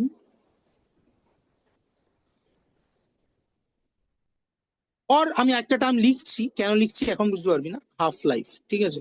এই দুটোর যে কোনো একটা, ঠিক আছে, অ্যাট দ্য রেঞ্জ অফ 10⁻16 থেকে 10⁻12 সেকেন্ড, ঠিক আছে? এই ধরনের রিয়াকশনকে বলা হয় ভেরি ফাস্ট রিয়াকশন, ঠিক আছে? এবং এই ধরনের কাইনেটিক রিয়াকশনের কাইনেটিক স্টাডি করা এক্সপেরিমেন্টালি একটুখানি মানে কি বলবো, কমপ্লেক্স আর কি, ঠিক আছে? চট করে আমরা করি না, মানে চট করে করি না বলতে চট করে পড়ানো হয় না এই লেভেলে, হ্যাঁ। এমএসসি তে গিয়ে পড়েছিলাম খানিকটা, ঠিক আছে? তো তবে আছে, এরও মেথড আছে, অত সহজে করা যায় না, কিন্তু বেশ কিছু মেথড আছে, যাই হোক, এটা আমরা আমাদের কনসার্নের মধ্যে পড়ে না, ঠিক আছে?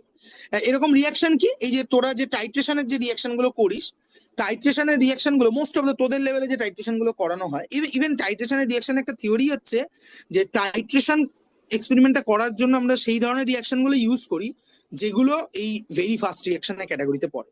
তার মানে যে কোনো অ্যাসিড বেস রিয়াকশন যেটা তোরা করে আসিস, যে HCl দিয়ে NaOH হোক বা অক্সালিক অ্যাসিডের সঙ্গে NaOH হোক, এই বিক্রিয়াগুলো কিন্তু আসলে ফার্স্ট রিয়াকশনের মধ্যে পড়ে। কারণ যদি ফার্স্ট রিয়াকশনের মধ্যে না পড়ে, তাহলে টাইট্রেশন করে তুই একটার সাপেক্ষে আরেকটার কনসেন্ট্রেশন যখন বের করবি, সেখানে একটা টাইম ল্যাগ থেকে যায়, ঠিক আছে? হুম, বা মানে তখন টাইট্রেশনটা খুব সহজে ভালোভাবে করা যায় না। মানে তুই এমন একটা রিয়াকশনকে যদি চুজ করিস টাইট্রেশন করার জন্য, যে রিয়াকশনটার কমপ্লিশন টাইম হচ্ছে 2 দিন, লেটস সে, হ্যাঁ, হ্যাঁ, হ্যাঁ। তো তাহলে আমাকে 2 দিন ওটা করে রেখে দিয়ে তারপরে দেখতে হবে। নট অনলি দ্যাট, মানে তুই তাও করতে পারবি না, 2 দিন ধরো 2 দিন টাইম দিলেও তুই করতে পারবি না। তার কারণ হচ্ছে যে তোকে তাহলে ভীষণ মানে 1 ড্রপ দিতে হবে, 2 দিন ওয়েট করতে হবে, দেন 1 ড্রপ দিতে হবে, 2 দিন ওয়েট করতে হবে, ঠিক আছে? ও আচ্ছা, কারণ আচ্ছা, না, আচ্ছা। বুঝতে ও পারছিস তুই কি কি বলতে? বুঝতে পেরেছি, মানে হ্যাঁ, হ্যাঁ, মানে কোন ড্রপটা দিলে ওটা ওই ইয়ে হয়ে যাচ্ছে, মানে কি কি বলে জানো, ওই কি মানে বিন্দু যেন প্রশমনটা বলে, হচ্ছে ঠিক কোন ড্রপে, সমানটা হচ্ছে, হ্যাঁ, এটা তো তুই 2 দিনের হ্যাঁ, আগে হ্যাঁ, ভালো করে বুঝতে পারবি না, হ্যাঁ, হ্যাঁ, হ্যাঁ, হ্যাঁ, বুঝতে পেরেছি, বুঝতে ঠিক আছে? পেরেছি। তো এটা কিন্তু কিন্তু মানে মানে এতটাও মানে কি বলবো, এতটাও কঠিন, মানে কঠিন হবে কিন্তু তুমি যেভাবে বলছো যে মানে আমার তো একটা আইডিয়া থাকবে, মানে আগে থেকে তো আমার জানা থাকবে যে কোন পয়েন্টে এসে এটা ইয়ে কি হবে। কিভাবে জানা থাকবে? না, আগে তো কোন সময় করা হয়ে থাকবে, মানে আমরা তো মানে কোনোভাবে মা, এটা জানা, কোনো কথা হলো? আগে কোনো সময় করা হয়ে থাকবে? মানে তুই একটু, তুই মানে আমি ইয়ে লেভেল, মানে আমি প্র্যাকটিক্যালি না থিওরিটিক্যালি, মানে এটা কোনো জানার উপায় নেই, মানে আমরা কি জানতাম না কত, মানে মোটামুটি কত রেঞ্জে থাকবে প্রশমন বিন্দু। আরে বাবা, মোটামুটি রেঞ্জটা তুই ধরে জেনেও গেলি মোটামুটি রেঞ্জটা, কিন্তু যদি তোর মোটামুটি রেঞ্জটা দিয়ে কাজ চলে যেত, তাহলে কি তুই টাইট্রেশন করতিস? না, আমি মোটামুটি রেঞ্জটা জানা থাকলে অতটা, মানে তাহলে তো আর মানে ওই রেঞ্জটার মধ্যে ওই মানে ওই গ্যাপটা মেনটেন করে আরে না, বিক্রিয়াটা। তুই একটু ভাব, তুই বোকা বোকা প্রশ্ন করছিস, মানে ক্লিয়ারলি বোকা বোকা প্রশ্ন করছিস। তার সিম্পল কারণ হচ্ছে যে, ভালো করে বোঝ, টাইট্রেশন যখন করি আমরা, ইভেন এই যে আমরা প্র্যাকটিসে টাইট্রেশন করি, দেখবি তোদের পরীক্ষার প্রশ্নতেও লেখা থাকে যে অ্যাপ্রক্স N/20। তাহলে তুই তো জানিস ওর কনসেন্ট্রেশন তোকে যেটা বের করতে হবে সেটা অ্যাপ্রক্স N/20 আছে, কিন্তু তুই কি ওখানে থামিস? তুই তো অ্যাপ্রক্স N/20 টা এক্স্যাক্টলি কত সেটা বের করার জন্যই টাইট্রেশনটা করিস। হ্যাঁ, তাহলে সেই এক্স্যাক্টটা করার জন্য তো তোকে এটা নিশ্চিত হতে হবে যে রিয়াকশনটা কমপ্লিট হয়েছে। হ্যাঁ, এবার একটা রিয়াকশন যেটার কমপ্লিশন আওয়ার 5 ঘন্টা লেটসে, তার জন্য তো আইডিয়াল ইয়েটা কি, যে তুই 1 ড্রপ দিলি, দিয়ে 5 ঘন্টা ওয়েট করলি, দিয়ে আবার 1 ড্রপ দিলি। এবার মোটামুটি জানা থাকলে যেটা হবে যে তুই জানিস যে তুই N/20, ওটাও N/20, তাহলে 25 হলে 25-এর কাছাকাছি আসবে। কিন্তু তাহলে তুই কি করবি, তুই 20 অব্দি, যেটা আমরা টাইট্রেশন করার ক্ষেত্রে বলি যে একটু যখন সরগর হয়ে যায়, আমি তো বলতামই, ওদেরকে বলেছি অর্কিতাদেরকে, যে 19-20 অব্দি ঝপ করে দিয়ে দিবি, ঠিক আছে? দিয়ে একটু ভালো করে স্টপ ককটা বন্ধ করে একটু ভালো করে শেক করে, তারপরে লাস্ট 5 ml ধীরে ধীরে দিবি, ঠিক আছে? তো এবার তুই যদি মোটামুটি জানিস, তুই কুড়ি ও অব্দি মানে না হয় মানে দিয়ে দিবি। মানে মানে ওই 20 অব্দি ঝপ করে দিলে কোনো অসুবিধা হয় না? না, এবং বহু ক্ষেত্রে সব করে দেওয়াটাই দিতে হয় আর কি, ঠিক আছে। যেমন আচ্ছা। যেটা যেটা ওই তোদের অক্সালিক অ্যাসিডের সঙ্গে কেএমএনএফ এর যে টাইট্রেশনটা, ওইটা হ্যাঁ দুটো হ্যাঁ হ্যাঁ টেম্পারেচারে করা যায়, একটা 70 to 80, একটা হচ্ছে হ্যাঁ 60 to 65। যদি হ্যাঁ 60 to 65-এ তুই করিস, তাহলে ওটা লেস দেন 1 মিনিট 1.5 মিনিটের মধ্যে রিয়াকশনটা শেষ করতে হয়। আর যদি হ্যাঁ হ্যাঁ, 70 to 80-র বলেছিল, এটা মধ্যে করিস বলেছিল। তাহলে আরেকটু বেশি সময় হ্যাঁ পাওয়া হ্যাঁ যায়। হ্যাঁ হ্যাঁ, মনে পড়েছে। তো আমি যেটা বলার চেষ্টা করলাম সেটা হচ্ছে এটার ফলে যদি ভেরি ফাস্ট গোছের রিয়াকশন না হয়, তাহলে টাইট্রেশন তাকে ব্যবহার করা হয় না, ব্যবহার করা মুশকিল, করা যায় না, ঠিক আছে। হুম। আচ্ছা, তারপরে চলে আয়। বুঝতে পেরেছি। সো এটা তো আর আমি উদাহরণ লিখলাম না। মানে কোনো তারপরে ক্যাটালিস্ট হচ্ছে ইউজ করা হয় টাইট্রেশনে? করা হতে পারে, দরকার হলে পারে, ঠিক আছে। মানে ক্যাটালিস্ট ইউজ করেছিস, তুই করিসনি? হ্যাঁ, মানে তুই করেছি জানিস না, কিন্তু তোকে কেউ বলেনি। মনে নেই বেসিক্যালি আমি, ওই আর কি। বেসিক্যালি যখন তুই হ্যাঁ অক্সালিক অ্যাসিড করেছি, আর, করে তো মনে মনে পড়ছে, মানে মনে পড়ছে যে না ওই। আলাদা করে অ্যাড করতে হয় না, ওই জন্য কেউ বলেওনি। হ্যাঁ অক্সালিক অ্যাসিড আর কেএমএনএ4 এর যে টাইট্রেশনটা হয়, ঠিক আছে, হ্যাঁ সেই টাইট্রেশনে কেএমএনএ4 এর যে বাই প্রোডাক্টটা তৈরি হয়, উইচ ইজ Mn+2। এই এমএন না, ওখানে কি অটো ক্যাটালিসিসটা কাজ করে? মেবি করে অটো ক্যাটালিস্ট, ঠিক আছে। আমি Mn+2 করে না কি করে,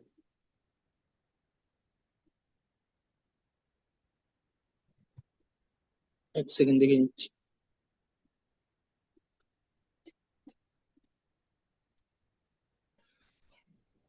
অটো ক্যাটালিস্ট, হ্যাঁ।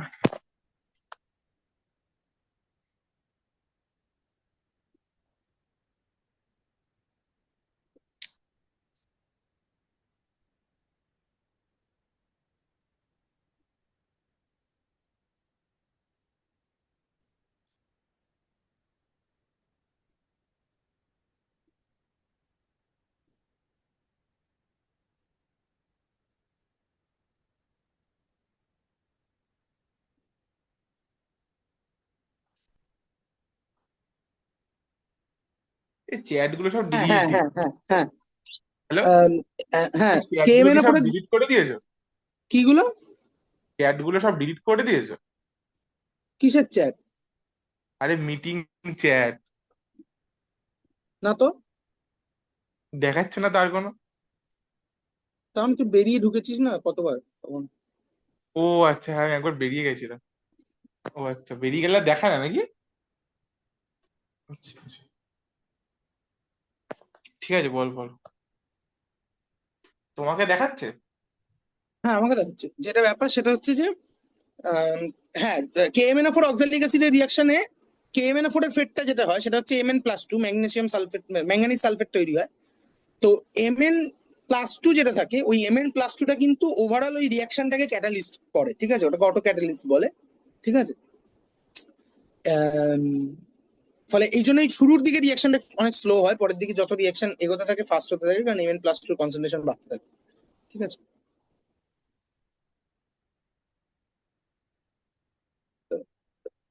বাট তুই যদি ক্যাটালিস্ট ইউজ করিস তাহলে তো রিয়াকশনটা, মানে একটা একটা ভেরি ফাস্ট রিয়াকশন বা একটা ভেরি স্লো রিয়াকশনে তুই যদি একটা ক্যাটালিস্ট ইউজ করিস, তাহলে তো রিয়াকশনটাই বদলে গেল, তাই না?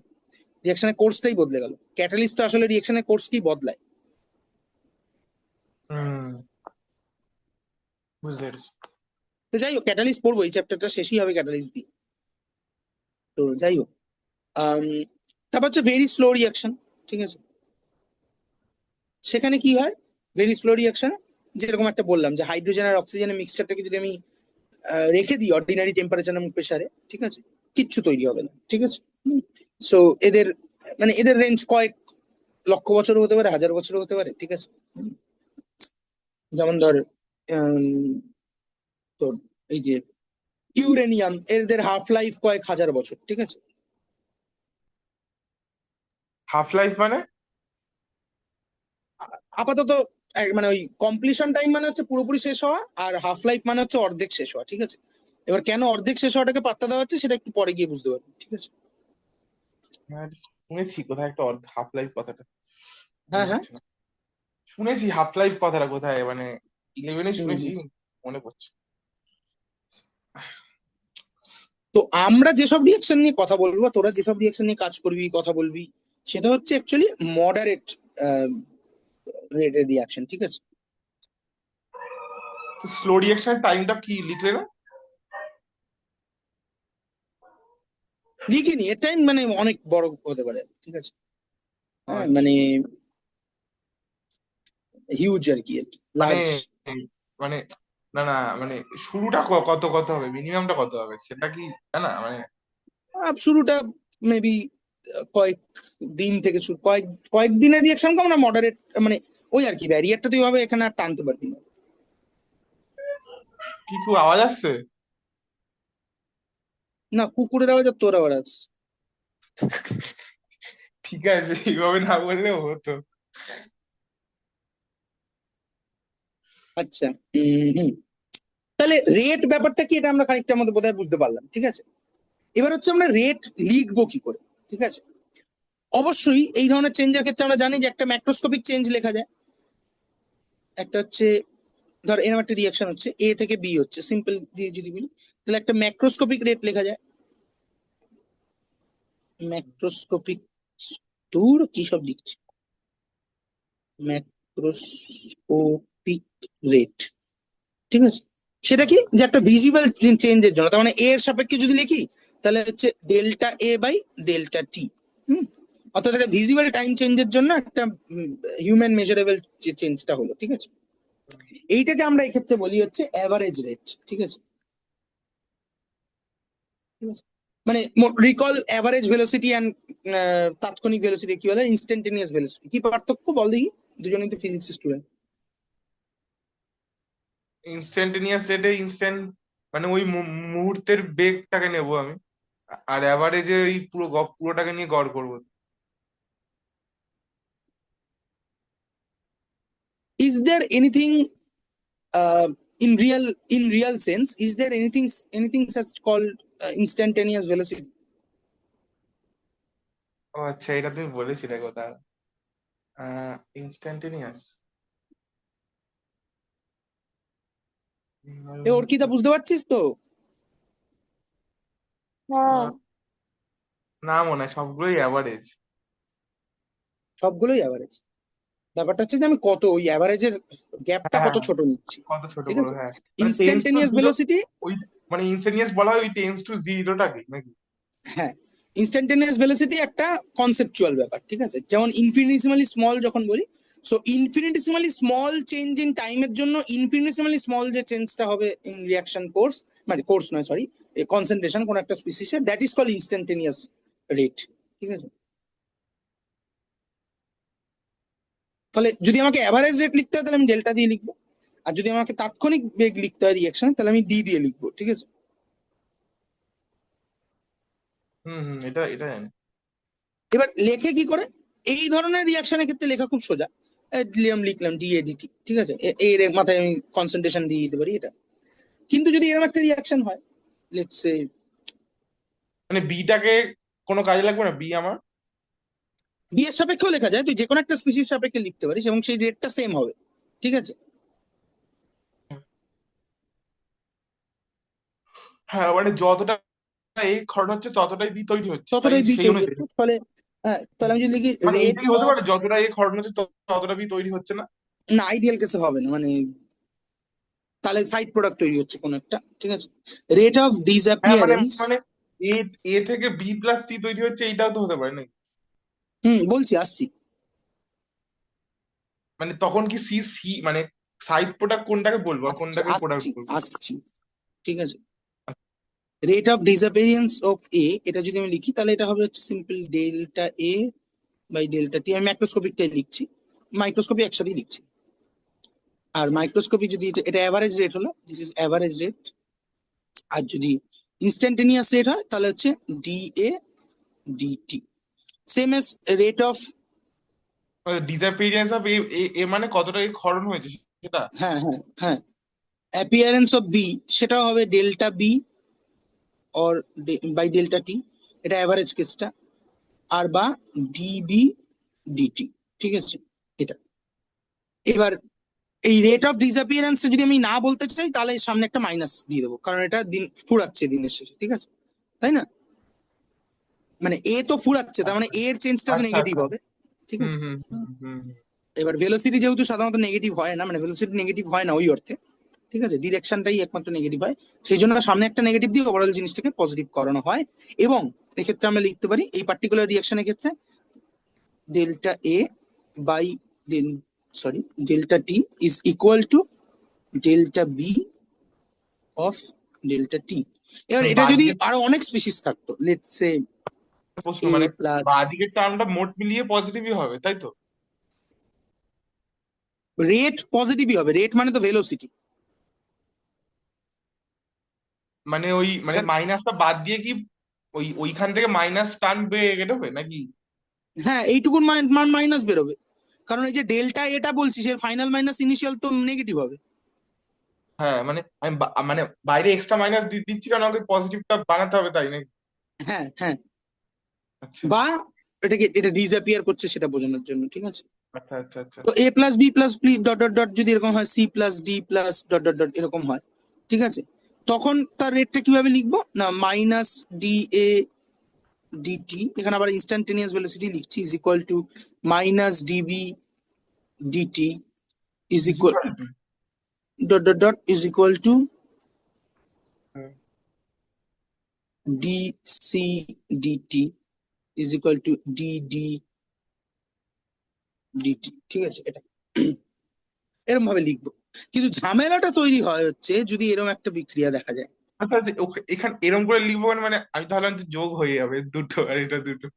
না, সবার রেটটা সেম তো, যে রেটে এই ধরনের একটা বিক্রিয়ার ক্ষেত্রে যেখানে কোনো সবকটা স্টয়চিওমেট্রিক কোএফিসিয়েন্ট সেম, যে রেটে এ খরচা হচ্ছে সেই রেটেই বি খরচা হচ্ছে, সেই রেটেই সি তৈরি হচ্ছে, ডি তৈরি হচ্ছে, আচ্ছা আচ্ছা, বুঝেছি বুঝেছি।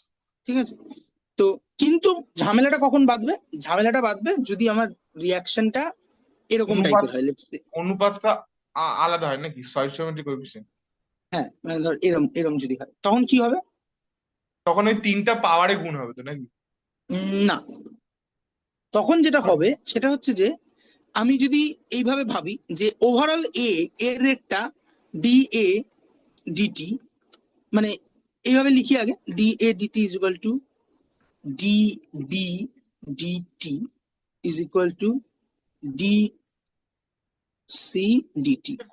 তার মানে যে রেটে তুই স্টয়চিওমেট্রিটাকে আপাতত দেখিস না, যে রেটে এ খরচা হচ্ছে সেই রেটেই বি খরচা হচ্ছে, ঠিক আছে, এবং সেই রেটেই সি তৈরি হচ্ছে। মানে এটাকে আরো ভালো হয়, তুই এই টু বিটাকে একসঙ্গে একটা স্মল বি ধরে নে, হ্যাঁ এটাকে বুঝতে স্মল পেরেছি সি বুঝতে ধরে পেরেছি। নে, তাহলে এটাকে স্মল বি দিয়ে লিখি, এটাকে স্মল সি দিয়ে দুই লিখি, দিয়ে ঠিক আছে? দুই আর তিন দিয়ে গুণ ভাগ করে দেবো পরে নাকি এরকম কিছু বলতে হ্যাঁ, চাইছো? এবার যেহেতু খেয়াল করে দেখ, এই এ এই ছোট বি আর ছোট সি এদের রেটটা সেম হবে, কিন্তু আমি তো লিখছি বড় বি এর রেসপেক্ট, অ্যাকচুয়ালি আমাকে বড় বি এর রেসপেক্ট লিখতে হবে।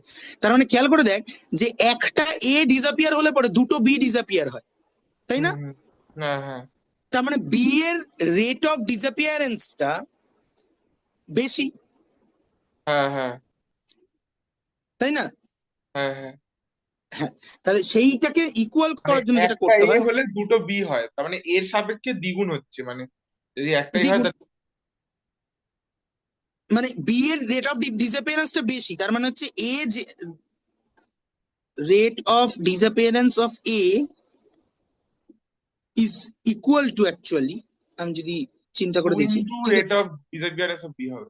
না, এইটা actually two into rate of disappearance of A is equal to হ্যাঁ রেট অফ হ্যাঁ হ্যাঁ ডিসঅ্যাপিয়ারেন্স হ্যাঁ। অফ বি, তাই না? বি হবে হ্যাঁ তাহলে এইটাকে আমরা কি করি, এই টুটাকে নিচে নিয়ে চলে আসি। হ্যাঁ, তাহলে হ্যাঁ। এইটার ক্ষেত্রে অ্যাকচুয়ালি আমাকে রেট ইকুয়েশনটা লিখতে গেলে কিভাবে লিখবো, অর্থাৎ এ প্লাস টুয়াইস বি, সেখান আর থেকে সবচেয়ে থ্রি কম পি, যেটা সেটার সাপেক্ষে লিখে তাই তাই তো নাকি? মানে এইভাবে লিখবো আমরা তখন, minus d A dt is equal to minus one by two db dt is equal to one by three dc dt. অর্থাৎ স্টয়চিওমেট্রিক কোএফিসিয়েন্ট গুলোতে ওয়ান বাই করে যুক্ত হয়ে যাবে, ঠিক আছে? হ্যাঁ বোঝা গেল? হ্যাঁ বোঝা হয়েছে।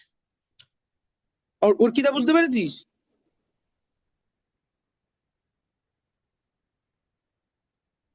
তাহলে বল এটার কি হ্যাঁ হবে, 4NH3 প্লাস 5O2 সেখান থেকে 4NO। মানে মানে একটা প্রশ্ন, মানে মানে আমি যদি ওখানে ওইটা না করে আমি কি বলে, মানে ওটা তো আমি এর সাপেক্ষে লিখলাম, মানে আমি যদি এখানে বলে দিই আমি বি এর সাপেক্ষে লিখবো তাহলে হবে তো, নাকি হবে না? বি এর সাপেক্ষে লিখবি মানে? মানে এখানে তুমি বললে যে ওইখানে বেসিক্যালি এখানে তো এ এর সাপেক্ষে, মানে বেসিক্যালি 1/2 তে তো না করে আমি ওখানে ধরো বি এর সাপেক্ষে পুরোটাকে করলাম, মানে এ কি বলে, ঝামেলায় আহ পড়বি, আর কিচ্ছু হবে না, ঝামেলায় পড়বি। কেন কেন? তো তুই যদি এইটাকে ডিবি ডিটি লিখতে চাস, তাহলে এইটা তখন হয়ে যাবে কি 2DA d A dt, dt, আর আর এটা এটা, হবে হচ্ছে 2 × 1/3 হবে নাকি? হ্যাঁ, মানে এটা হবে হচ্ছে তোর two two 2/3 dc dt. 2/3 DC ঠিক আছে, এটা টেকনিক্যালি মানে কোনো ভুল নেই। হ্যাঁ, মানে আমি ওই ওই আর কি, মানে একটুখানি ক্যালকুলেশনে মানে ভুল হয়ে যেতে পারে ওই, যদি এইসব কারুকার্য করতে হ্যাঁ, যাই। জেনারেলি এটা হচ্ছে স্টয়চিওমেট্রিক কোএফিসিয়েন্টটা তলায় যাবে, ঠিক আছে। তাহলে হুম এটার হুম। ক্ষেত্রে কি হবে বল? এটা মুছে দাও তাহলে, ওই নিচেরটা লাগবে না, ওটা মুছে দাও, বুঝতে পেরেছি। মানে ওটা দেখলে পরে আবার নোট দেখলে ঝামেলা হয়ে যাবে। দাঁড়া দাঁড়া, ওর গিটা লেফট করে গেছে কিছু একটা কারণ। এইটা হবে, আচ্ছা ওই হলো না, ও জয়েন।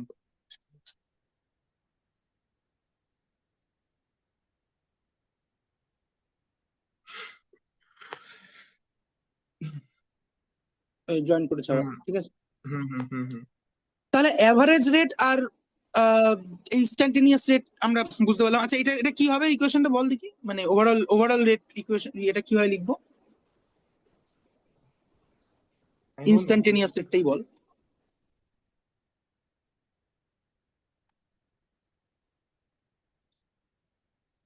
কে বলবে? বল না, অর্কিতা বল দেখি আমি পারি। আরে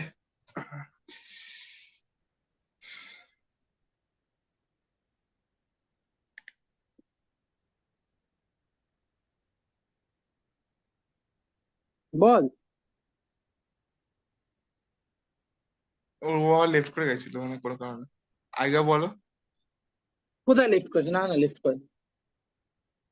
না, লেফট করে আবার এক্ষুনি ঢুকলো যা মনে হলো। উম,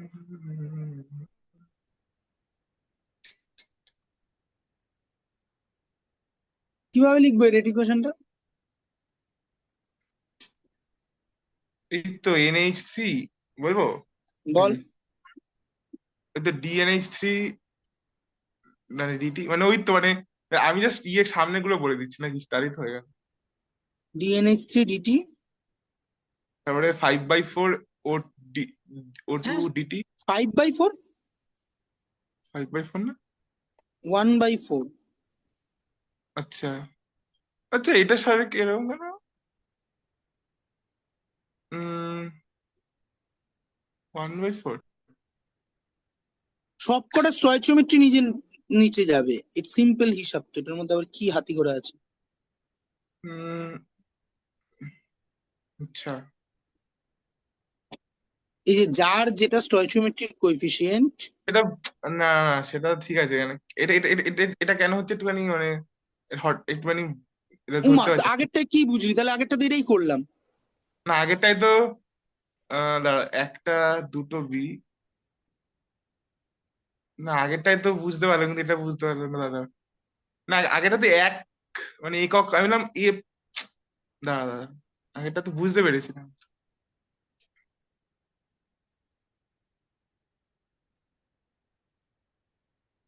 না এইটার ক্ষেত্রে ওই সেকেন্ড লাইনটা কি হয়, মানে এই যেখানে 2 × RD এ এটা ইজ সেকেন্ড কার। লাইনটা কি হবে? সিম্পল যদি ভাবি যে অ্যামোনিয়ার রেট অফ ডিসঅ্যাপিয়ারেন্সটা যা, আর O2 ডিসঅ্যাপিয়ারেন্সটা অনেক বেশি, মানে তার থেকে বেশি।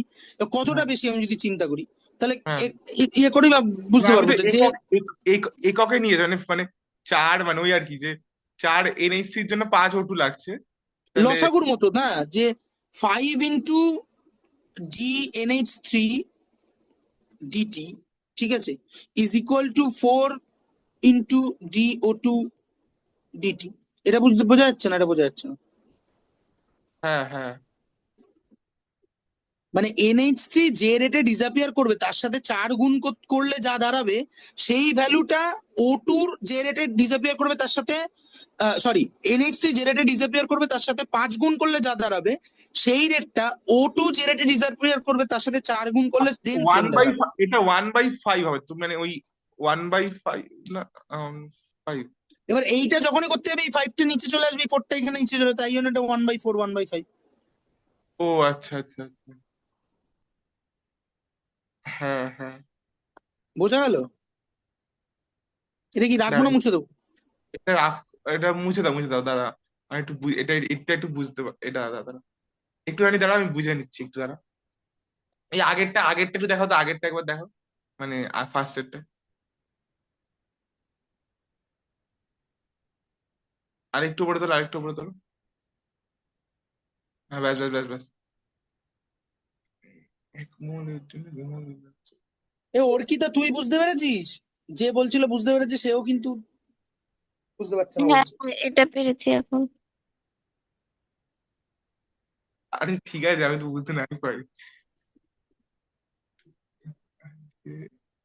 দেখি। হ্যাঁ হ্যাঁ, হুম, হুম। আচ্ছা, হ্যাঁ বুঝতে পেরেছি বুঝতে পেরেছি। হ্যাঁ, লসাগুর কেসটা বুঝেছি, কি বলতে চাইছো।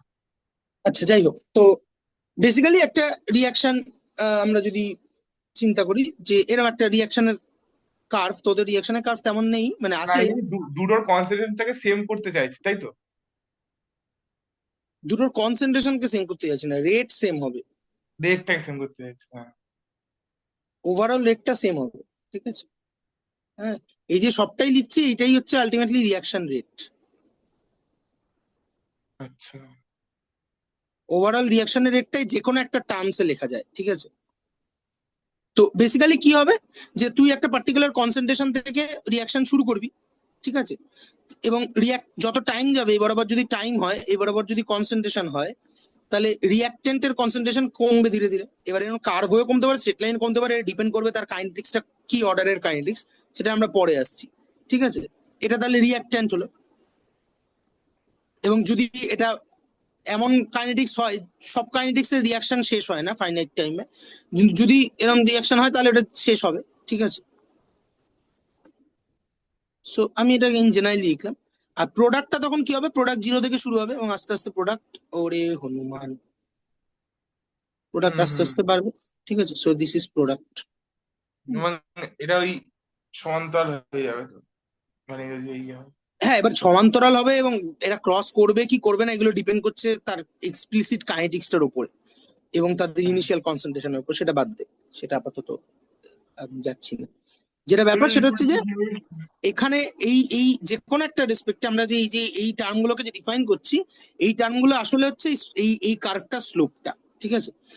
যদি আমি ডেল্টার রেসপেক্টে লিখি, অর্থাৎ অ্যাভারেজ ভেলোসিটি বলি, তাহলে কি, যে কোনো একটা পার্টিকুলার ফাইনাইট টাইম এবং আরেকটা পার্টিকুলার ফাইনাইট টাইম, এদের মধ্যে কনসেন্ট্রেশনের যে চেঞ্জ হচ্ছে, এটা যদি C1 হয়, এটা যদি C2 হয়, তাহলে দিস স্লোপ, এই যে এখানে যে থিটাটা, সেই tan theta is equal two হয়ে যাবে হচ্ছে আমার এই DC DT.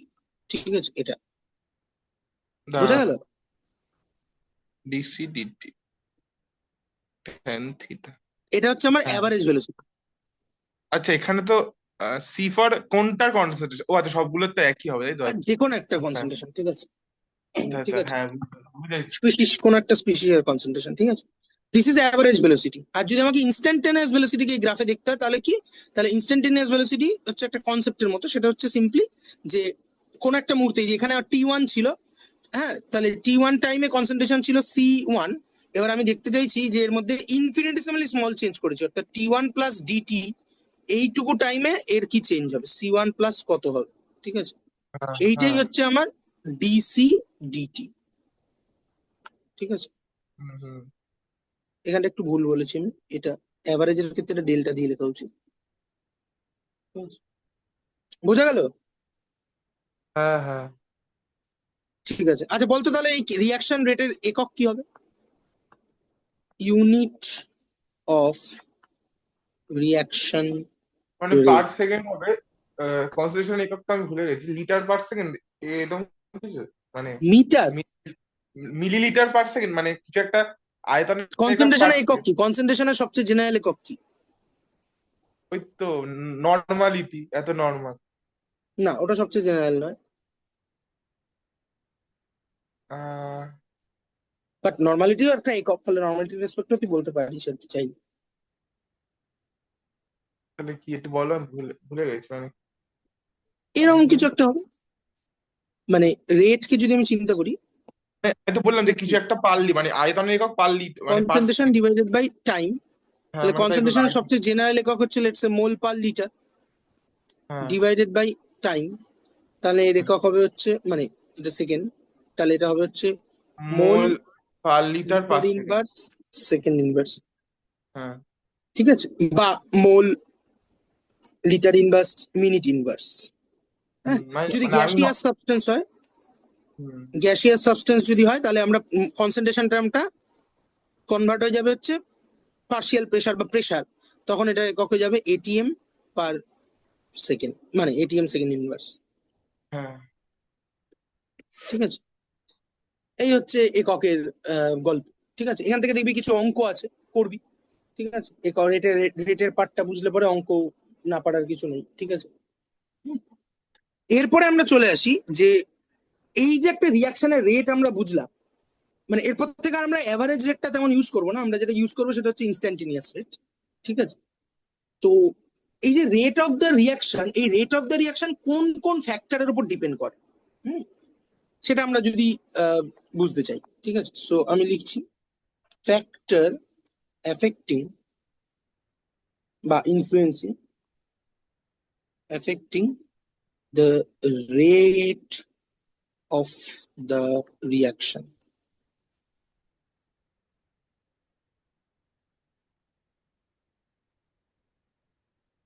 Ball.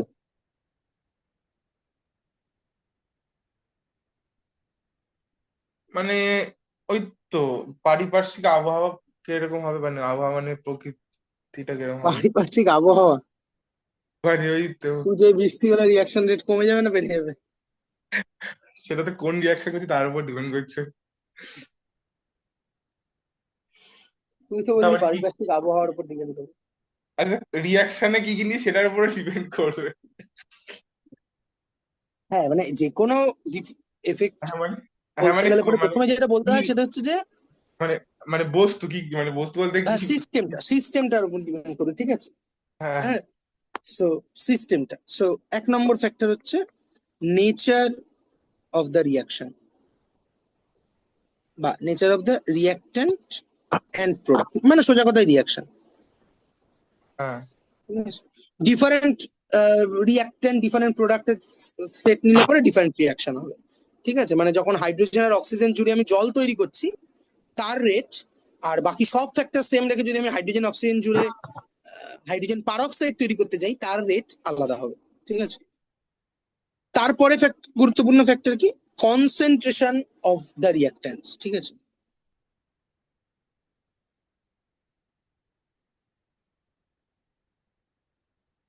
Concentration of the reactants.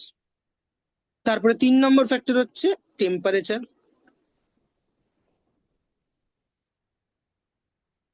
ঠিক আছে, 4 নম্বর ফ্যাক্টর হচ্ছে ক্যাটালিস্ট। 5 নম্বর একটা ফ্যাক্টর তোদের বইতে লেখা থাকে, আমি জানি না নতুন বইতে আছে কিনা, সেটা হচ্ছে যে একদম একটা স্পেসিফিক ক্যাটালিস্ট হচ্ছে সারফেস অ্যাক্টিভ ক্যাটালিস্ট। সেটা আমরা আগের সারফেস কেমিস্ট্রিতে পড়ার সময় বলেছিলাম খানিকটা। ঠিক আছে, তো এই ধরনের সারফেস অ্যাক্টিভ রিয়াকশন যখন হয়, তখন সারফেস এরিয়ার উপরও কিন্তু রিয়াকশন রেট ডিপেন্ড করে। ঠিক আছে, হ্যাঁ। সো সারফেস এরিয়া অ্যাভেলেবেল, ঠিক আছে, ফর সারফেস অ্যাক্টিভ রিয়াকশন। বোঝা গেল? হুম। এর মধ্যে গুরুত্ব সহকারে আমরা পড়বো কি করে nature of the reactant and product, different রিয়াকশনের রেট ডিফারেন্ট হবে, বাকি সমস্ত ফ্যাক্টর সেম থাকলেও টেম্পারেচার কনসেন্ট্রেশন ইত্যাদি সেম থাকলে পরে এটার মধ্যে খুব একটা আহামরিত্ব কিছু নেই। কিন্তু কনসেন্ট্রেশন অফ দ্য রিয়াক্ট্যান্ট, অর্থাৎ রিয়াক্ট্যান্ট স্পিসিস গুলোর কনসেন্ট্রেশনের উপর রেটটা কিভাবে ডিপেন্ড করছে, এটা খুব গুরুত্বপূর্ণ। এটাই তোদের চ্যাপ্টারের একটা সিংহভাগ জুড়ে আছে। ঠিক আছে, তারপরে খানিকটা আছে টেম্পারেচারের পার্টটা, ঠিক আছে, অর্থাৎ রিয়াকশনের রেট কি করে টেম্পারেচার উপর ডিপেন্ড করছে, এইটাও খুব বড় একটা সাবজেক্ট, ঠিক আছে। রিয়াকশনের রেট ঠিক কি করে টেম্পারেচারের উপর ডিপেন্ড করে, আহ, এটা এটা এখনো ওয়েল এস্টাবলিশ নয়, ঠিক আছে। ওয়েল এস্টাবলিশ নয় বলতে যে আমাদের কাজ চলার মতো সবকিছুই আছে। হ্যাঁ, মানে প্রথম আরেনিয়াস এটা দিয়ে থিওরি দিয়েছিল যে temperature dependence of a rate constant. তারপর থেকে আরো অনেক থিওরি এসছে এখন, সেটা কোয়ান্টাম মেকানিক্স একরকম, মানে কোয়ান্টাম মেকানিক্স অব্দি চলে এসছে, মানে সেটা স্ট্যাটিস্টিক্যাল মেকানিক্স পেরিয়ে কোয়ান্টাম মেকানিক্স চলে এসছে। সেগুলো আমরা একদম চ্যাপ্টারের শেষে গিয়ে বলবো, collision theory, transition state theory, ওইগুলো জাস্ট নামগুলো বলবো আর কি, ঠিক আছে। But temperature dependence of reaction rate এটা খুব গুরুত্বপূর্ণ একটা জায়গা আর কি, এটা তোদের খানিকটা আছে। আর এটা টেম্পারেচার ডিপেন্ডেন্সটা পড়তে গিয়ে এটা যেটা বোঝা যায় সেটা হচ্ছে ক্যাটালিস্ট কিভাবে কাজ করে, অ্যাকচুয়ালি ক্যাটালিস্ট কিভাবে রিয়াকশনের রেটকে পরিবর্তন করে, ঠিক আছে। না সেটা বলা মানেই অ্যাকচুয়ালি বলে ফেলা হচ্ছে যে আহ, একটা রিয়াকশন সেটা মানে ক্যাটালিস্টের ভূমিকা কি অ্যাকচুয়ালি, ঠিক আছে। সো আমরা শুরু করি কনসেন্ট্রেশন অফ দ্য রিয়াক্ট্যান্ট দিয়ে, ঠিক আছে। ফার্স্ট এডটা লাগবে না খুব একটা নাকি? ফার্স্ট এটা কি বলবো, আলাদা বললাম তো, আর ডিফারেন্ট রিয়াকশনের ক্ষেত্রে ডিফারেন্ট রেট হবে, হুম। ঠিক আছে। হুম। মানে আমাদের চ্যাপ্টারটা এই পাঁচটা জিনিসই আছে মানে। হ্যাঁ, এই পাঁচটা জিনিস মানে এই তিনটে জিনিস আমাদেরকে পড়তে হবে। এর মধ্যে কনসেন্ট্রেশন অফ দ্য রিয়াক্ট্যান্টস, এই কনসেন্ট্রেশন, রিয়াক্ট্যান্টের কনসেন্ট্রেশন কিভাবে রেটকে ইনফ্লুয়েন্স করে, এবং সেখান থেকে আমরা রেট ল লেখা শিখবো। রেট ল লেখা শেখার পর সেই রেট লর কতগুলো আরো ভেতরের খাঁজ ভাঁজ বলবো। সেই সমস্ত কিছু বললে পরেই চ্যাপ্টারের সিংহভাগ শেষ হয়ে যাবে। তারপরে আমরা যাব temperature dependence of rate constant, সেটা বলবো, এবং ফাইনালি ক্যাটালিস্ট বলবো, ঠিক আছে। হুম। ঠিক আছে, তো হুম। Dependence of reaction rate on the concentration of the reactants, ঠিক আছে।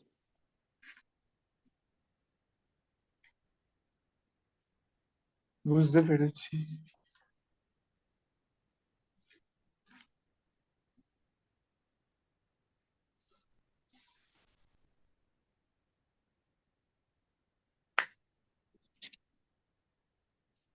ঠিক আছে, আচ্ছা, এইটার দুটো দিক আছে। একটা হচ্ছে যে একটু ইনঅ্যাকুরেট কিন্তু তোদের পড়তে হয় হিস্টোরিক্যাল কারণে, আম, যে আমরা আগে একদম প্রথমে কিভাবে ব্যাপারটাকে ডিল করেছিলাম আর এখন আমরা কিভাবে ডিল করি সেটাও আমরা দেখবো, ঠিক আছে। হ্যাঁ, তো এটা শুরু হয় যেখান থেকে, সেটাকে বলা হচ্ছে ল of mass action.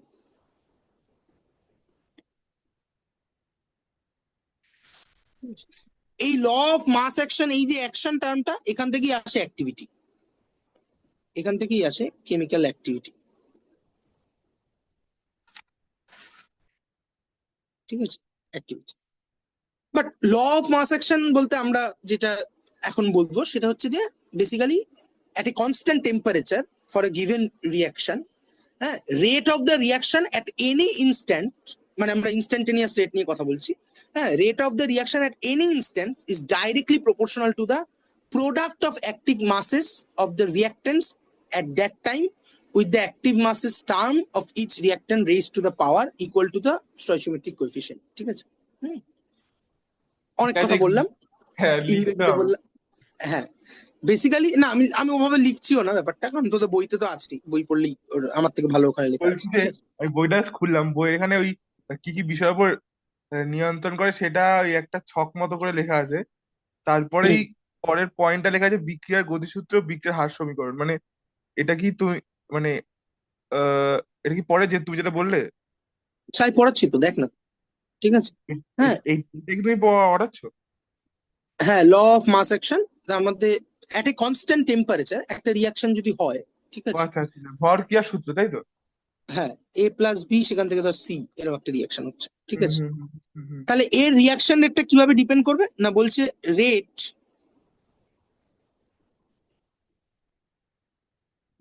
Rate of the reaction,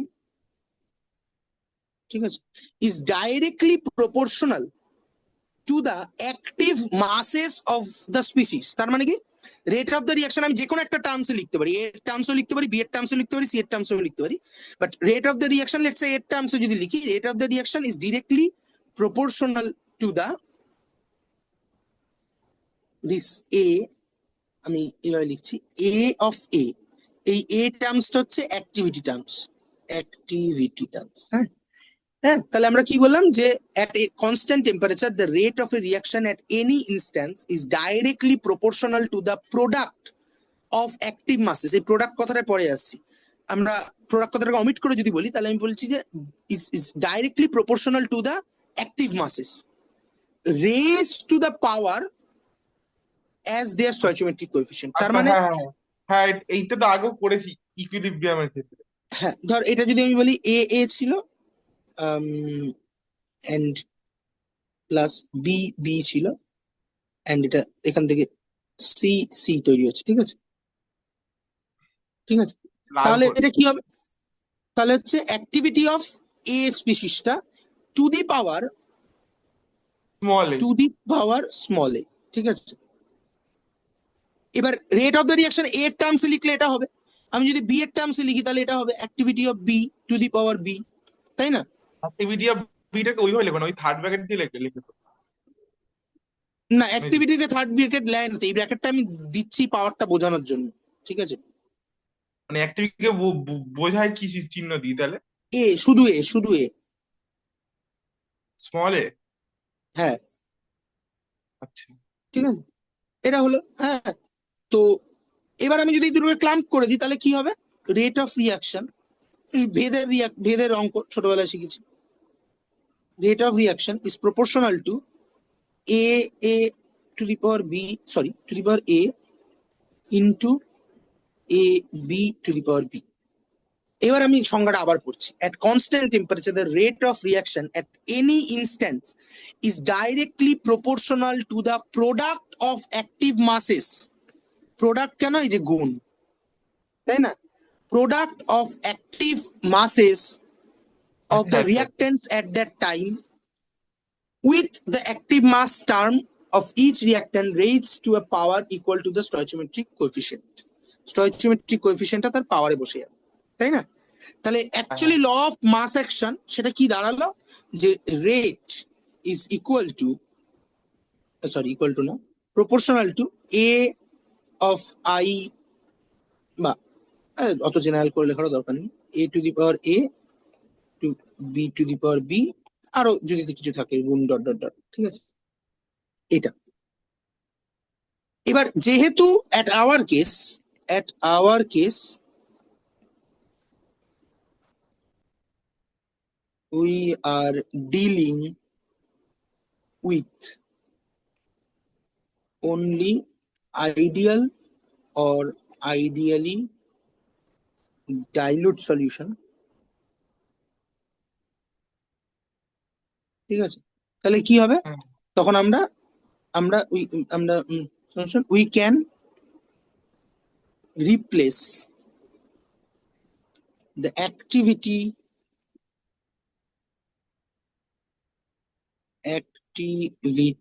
term with with concentration, ঠিক আছে, কনসেন্ট্রেশন লিখে দিলাম, একদম সুন্দর। ঠিক আছে, কনসেন্ট্রেশন।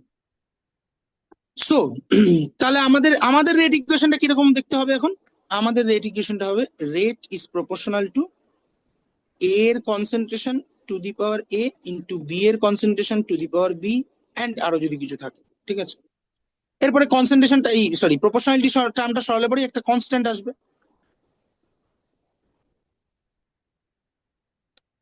এই কনস্ট্যান্টটাকে বলা হচ্ছে, রেট কি বলা কনস্ট্যান্ট। হবে, রেট রেট কনস্ট্যান্ট, ঠিক আছে, রেট কনস্ট্যান্ট। এই কনস্ট্যান্টটা কার কার উপর ডিপেন্ড করবে, কনস্ট্যান্টটা আহ আরে দাদা বলছি বলছি বলছি উম বিক্রিয়ার হারটা, তাই তো? উম, দুটোর উপরই ডিপেন্ড করবে, মানে না না না না না, দুটোর উপর ডিপেন্ড করবে না। না, এই ভুলে গেছি। ভেদের অঙ্কের ক্ষেত্রে আমি হ্যাঁ জানি না হ্যাঁ এটা, জানি, বাইরে বাইরে যেগুলো থাকে সেগুলোর উপর ডিপেন্ড করে, এবার বাইরে কোনগুলো হ্যাঁ, আছে মনে। তার মানে আমরা এখানে এই পাঁচটা ফ্যাক্টরের মধ্যে যদি আমি তিনটে ফ্যাক্টরকেও ধরি, ঠিক আছে, হ্যাঁ, বা এই চারটে ফ্যাক্টরকে সারফেসটাকে বাদ দিলাম, তাহলে এই কেটা ডিপেন্ড করবে এটা এটা বাদ দিয়ে বাকি তিনটের উপর। তার মানে ডিফারেন্ট রিয়াকশনের জন্য ডিফারেন্ট রেট কনস্ট্যান্ট পাবো আমরা, ডিফারেন্ট টেম্পারেচারে একই রিয়াকশনের জন্য ডিফারেন্ট রেট কনস্ট্যান্ট পাবো, ঠিক আছে, এবং ক্যাটালিস্ট ইউজ করলেও আমরা ডিফারেন্ট রেট রিয়াকশন পাবো। ঠিক আছে, কোনটা কোনটা ইনক্লুড আছে এই রিয়াকশনের মধ্যে, কোনটাকে মানে ধরলাম বেসিক্যালি, মানে বাদ দিলাম, মানে ইনক্লুড আছে কোনটা? এই যার সাপেক্ষে লিখলাম, ভেদের ক্ষেত্রে গল্পটাই তো তাই। যার দুই সঙ্গে দুই। প্রপোর্শনালিটি হিসেবে লেখা হয়, যখন আমরা বয়েলের সূত্র পড়েছিলাম তখন আমরা কি হ্যাঁ হ্যাঁ বলেছিলাম? হ্যাঁ। P is proportional two 1/v, তাই ওয়ান তো? বাই ভি, মানে পি আর পি এর এক উপর ডিপেন্ড। কনস্ট্যান্ট মাস অ্যান্ড হ্যাঁ, টেম্পারেচার, তাই পি না? আর তার হ্যাঁ, মানে এখান থেকে যে কেটা আসবে, এই যে পি আর এম এর উপর কনস্ট্যান্ট ডিপেন্ড আসবে, করবে। এটা ডিপেন্ড করবে এই দুজনের উপর। পি আর এম, হ্যাঁ মানে আমি মানে এইখানে কনসেন্ট্রেশনটাকে শুধু নিচ্ছি, তাহলে বাকি জিনিসের উপর ডিপেন্ড করবে, তাই তো? একদম একদম, ঠিক আছে, একদম। হ্যাঁ, সো এই যে ফর্মটা লিখলাম based on law of mass action, এটা যে আমরা লিখলাম, ঠিক আছে, হ্যাঁ, এই টাকে বলা হয়েছে। আচ্ছা, এই রেট কনস্ট্যান্টের আরেকটা নামও হবে, সেটা হচ্ছে স্পেসিফিক রেট। কারণ যদি আমি সবকটার কনসেন্ট্রেশন গুলোকে ইউনিট করে দিই, তাহলে পরে সেই সময় রিয়াকশনের যে রেট হবে সেইটাই কিন্তু ওই রেট কনস্ট্যান্ট হবে। এটা হ্যাঁ কি এর সাথে সমান হবে। হ্যাঁ, ওই জন্যটাকে স্পেসিফিক রেটও বলা হয়। ঠিক আছে, হ্যাঁ। সো এইটা কিন্তু অ্যাকচুয়ালি আমি শুরু করেছিলাম এইভাবেই, যে মানে রেট কোথায় গেল, কনসেন্ট্রেশন, আচ্ছা শুরু করি, নটা লিখিনি, ভালোই করেছি। ঠিক আছে, এইটাকে আমরা বলবো হচ্ছে তোর কি বলে, আহ, মানে rate law from law of mass action. ঠিক আছে, rate law from law of mass action, অর্থাৎ ল অফ মাস অ্যাকশন এটাকে মেনে নিয়ে আমরা যে রেট ল লিখছি, নট নেসেসারিলি এটা অ্যাকচুয়ালি সত্যি রিয়াকশনের ক্ষেত্রে। ঠিক আছে, আমরা দেখবো এটা কেন সত্যি নেই। মূল যে জায়গাটায় ঝোলটা রয়েছে, সেই ঝোলটা হচ্ছে যে এই যে আমরা বলে দিয়েছি যে অ্যাক্টিভিটি টার্মস এর উপরে স্টয়চিওমেট্রিক কোএফিসিয়েন্টটা উঠবে, হুম, এইটা এইভাবে বলা যায় না, যদি না সেটা একটা এলিমেন্টারি রিয়াকশন হয়। ওই মাই ডিয়ার এলিমেন্ট, কেন মাই ডিয়ার ওয়াটসন, ইটস হ্যাঁ এলিমেন্টারি, ওই হ্যাঁ। ওই রকম। না না না, অর্থাৎ ইটস প্রাথমিক এলিমেন্টারি পর্যায়ে মাইন্ড। রিয়াকশন, প্রাথমিক পর্যায়ে রিয়াকশন মানে কি, যেখানে হ্যাঁ একটা সিঙ্গেল স্টেপে রিয়াকশন হচ্ছে। আমি এটা ডিটেলসে আসবো, মোস্ট প্রবাবলি আজকে আসবো না, পরের দিন যেতে হবে আমাদেরকে, কিন্তু কোনটাকে প্রাথমিক ক্রমে রিয়াকশন বলা এইসব বলবো আমরা। ঠিক আছে, সো মানে এই অ্যাক্টিভ ধরনের, মাসটা কি বা কি জিনিস? হ্যাঁ হ্যাঁ, অ্যাক্টিভ মাসটাই বা কি জিনিস? অ্যাক্টিভ মাস হচ্ছে যে একটা স্পিসিসের যতটা মাস অ্যাকচুয়ালি রিয়াকশনে পার্টিসিপেট করছে, ঠিক আছে, কোন একটা মুহূর্তে। সেটা তো সবসময় একই হবে করতে, মানে একটা জিনিসকে ভিন্ন রিয়াকশন নিয়ে গেলে? না, মানে ওই একটা পার্টিকুলার এক্সটার্নাল কন্ডিশনে, টেম্পারেচার এন্ড প্রেসারে অ্যাক্টিভিটি ফিক্স ধরা হয়। ঠিক আছে, না অ্যাক্টিভিটি না, আমি অ্যাক্টিভ মাসের কথা বলছি। আরে অ্যাক্টিভিটি মানেই অ্যাক্টিভ মাস। ও আচ্ছা আচ্ছা। ঠিক আছে, সেটাকে অ্যাক্টিভিটি বলা হয়। ঠিক আছে, তো যাই হোক, যেটা ব্যাপার সেটা হচ্ছে যে, তাহলে এই যে লটা পেলাম, যেখানে আমরা স্টয়চিওমেট্রি গুলোকে পাওয়ারে লিখেছি, সেটা কিন্তু rate law from law of mass section, কিন্তু অ্যাকচুয়াল রেট ল আমাদেরকে লিখতে হলে আমরা কিন্তু ঘরে বসে থিওরি ইউজ করে লিখতে পারবো না, আমাদেরকে এক্সপেরিমেন্ট করে সেখান থেকে অ্যাকচুয়াল রেট লটা লিখতে হবে। ঠিক আছে, সেটা কিভাবে সেখানে আসছি। ঠিক আছে, একমাত্র কোন ক্ষেত্রে ল অফ মাস অ্যাকশন থেকে পাওয়া রেট ল আর অ্যাকচুয়াল রেট ল এই দুটো সেম হবে, যদি রিয়াকশনটা একটা এলিমেন্টারি রিয়াকশন হয়, অর্থাৎ প্রাথমিক রিয়াকশন হয়, অর্থাৎ সিঙ্গেল স্টেপ রিয়াকশন হয়। ঠিক আছে, কিন্তু পৃথিবীর ম্যাক্সিমাম রিয়াকশন আসলে সিঙ্গেল স্টেপ রিয়াকশন নয়। ঠিক আছে, তো হুম সেক্ষেত্রে আমরা রেট লকে কিভাবে লিখবো, সেক্ষেত্রে দুটো কনসেপ্ট হুম। আমাদের শেখার দরকার আছে। ঠিক আছে, হুম, একটা কনসেপ্টের নাম হচ্ছে order of the chemical reaction, আরেকটা জিনিসের নাম হচ্ছে মলিকুলারিটি অফ দ্য কেমিক্যাল রিয়াকশন। ঠিক আছে, সো একটা হচ্ছে order of the chemical reaction, আচ্ছা, কটা অবধি আর পড়াবে? আরেকটা 2:15? 2:15 আছে। ঠিক আছে, অর্ডার অফ দ্য কেমিক্যাল না রিয়াকশন অ্যান্ড, আমি জিজ্ঞেস করলাম। না হ্যাঁ ঠিক আছে, 2:15 অবধি হলো। না মানে তোরা আমার তোরা যতক্ষণ বলবি, মানে তোরা যতক্ষণ বলবি, মানে একটা রেঞ্জের মধ্যে যতক্ষণ বলবি, তোরা 4টে অব্দি পড়াতে বললে পড়াবো না অবশ্যই। ঠিক আছে, আর তাহলে কারো তোমার হায়েস্ট তো মানে কত, 5 ঘন্টা, কত 7 ঘন্টা আছে না? সেটা আছে, কিন্তু আজকে তো আমি অত সময় নেই আমার কাছে। ঠিক আছে, না না এমনি ওটা ওটা ওটা কি প্ল্যানে ছিল 7 ঘন্টা 5 ঘন্টা, নাকি ওর কাছাকাছি কিছু ছিল প্ল্যানে? তখন আমি অনেক সময় নিই, মানে অনেকক্ষণ ধরেই পড়াতাম আর। আর অনেকক্ষণ লিমিট থাকে, মানে 3.5 ঘন্টা তো এটা অনেকক্ষণই বটে। সেটা তো কমন ছিল, 3.5 ঘন্টা তো মানে স্ট্যান্ডার্ড, 3 3.5 ঘন্টা স্ট্যান্ডার্ড। দুই একদিন ওই আর কি যে পেরিয়ে গেছে আর কি। একদিন পড়েছিলাম যেটা অনলাইন ক্লাসে ছিল, সেটা 12টা থেকে ভোর 5:30 অব্দি রাত। হুম। আর আরেকটা অফলাইন ক্লাসও হয়েছিল, সেটাও ওরকম অনেকক্ষণ হয়েছিল।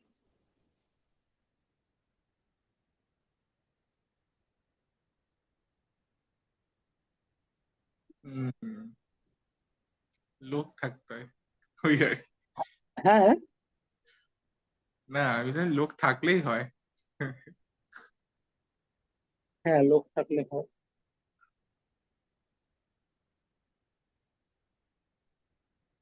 যাই হোক, আবার কালী পুজো আসছে।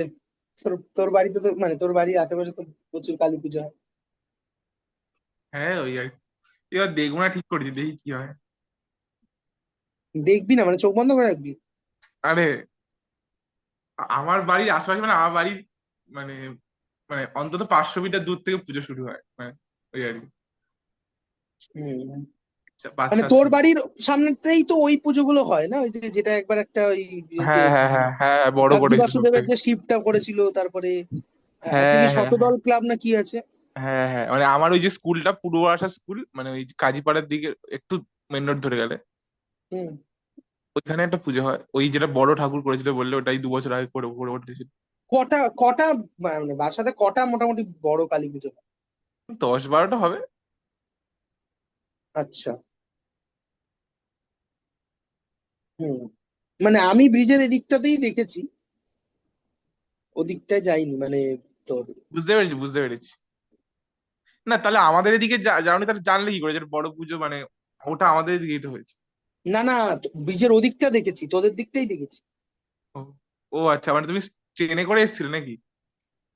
না, না, ট্রেনে করে আসিনি, ওই আমার একটা দাদার বন্ধুর বাড়ি আছে না ও আচ্ছা তোদের আচ্ছা, বাড়ির অশ্বিনী সামনে। বললি, হ্যাঁ অশ্বিনী বললি, হ্যাঁ বুঝতে পেরেছি। হ্যাঁ, ওদের বাড়িতে নিমন্ত্রণ ছিল কালী পুজোর দিন রাত্রিবেলা, মানে দু ওইবারই বছর প্রথম আগে। বাবার সাথে ঠাকুর, কালী পুজোর ঠাকুর দেখা, তাই তো? না, তার আগে ছোটবেলায় দেখেছি, দীপঙ্কর দাদা বলে আমার একটা দাদা ছিল, তার সাথে। আর এইটা কোন কোন সালে, 2023 সালে? এই 24। হ্যাঁ, হ্যাঁ, হ্যাঁ। তাহলে 23 সালে হবে, হ্যাঁ। আগের বছর তার আগের বছর।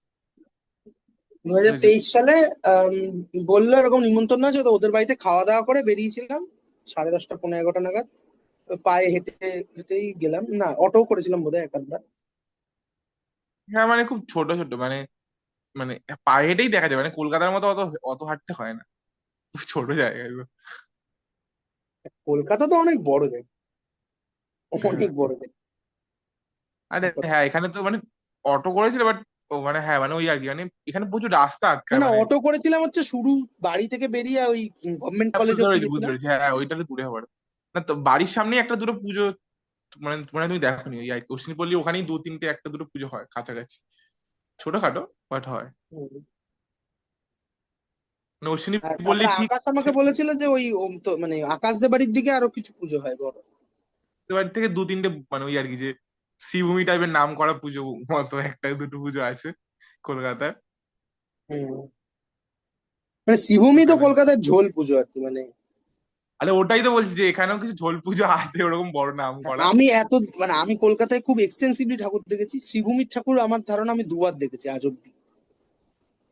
আমি একবার ওই একবার দেখেছি, আর একবার লাইনে আমার মনে হয় আমি একবার দেখেছি যত মনে পড়ছে, আর একবার লাইনে দাঁড়িয়ে লাইন থেকে বেরিয়ে গেছি, ঠিক আছে। মানে তুই তো সবে ঠাকুর দেখা শুরু করলি, আর আমি তো অনেক ছোট থেকেই কলকাতার ঠাকুর দেখি আর কি। তো একবার আমার মনে আছে অনেক আগে, অনেক বছর আগে, সে গাড়ি করে যাওয়া হয়েছিল, আমার বড় মেসো ছিল তখন বেঁচে ছিল। সে গাড়ি করে যাওয়া হয়েছিল দিনের বেলা। আহ, তো না, বড় মেসোর সাথে না, ওটা ওই আর ছোট মাসির বিয়ে হয়েছিল তো তার পরের বছর। তখন নিয়ে গেছিল সেই সেখানে শ্রীভূমি ঠাকুরটা দেখা হয়েছিল। কি আমার মনেও নেই, সাদা সাদা প্যান্ডেল করেছিল একবার, অনেক বছর আগে, এটা আমি বলছি 2009 টয় হবে। আর তোর এদিকে 2022 কি 23-এ ওই দাদারা খুব বায়না করছিল শ্রীভূমিতে, ওই যেবার ইয়ে করেছিল ডিজনিল্যান্ড না কি একটা করেছিল না,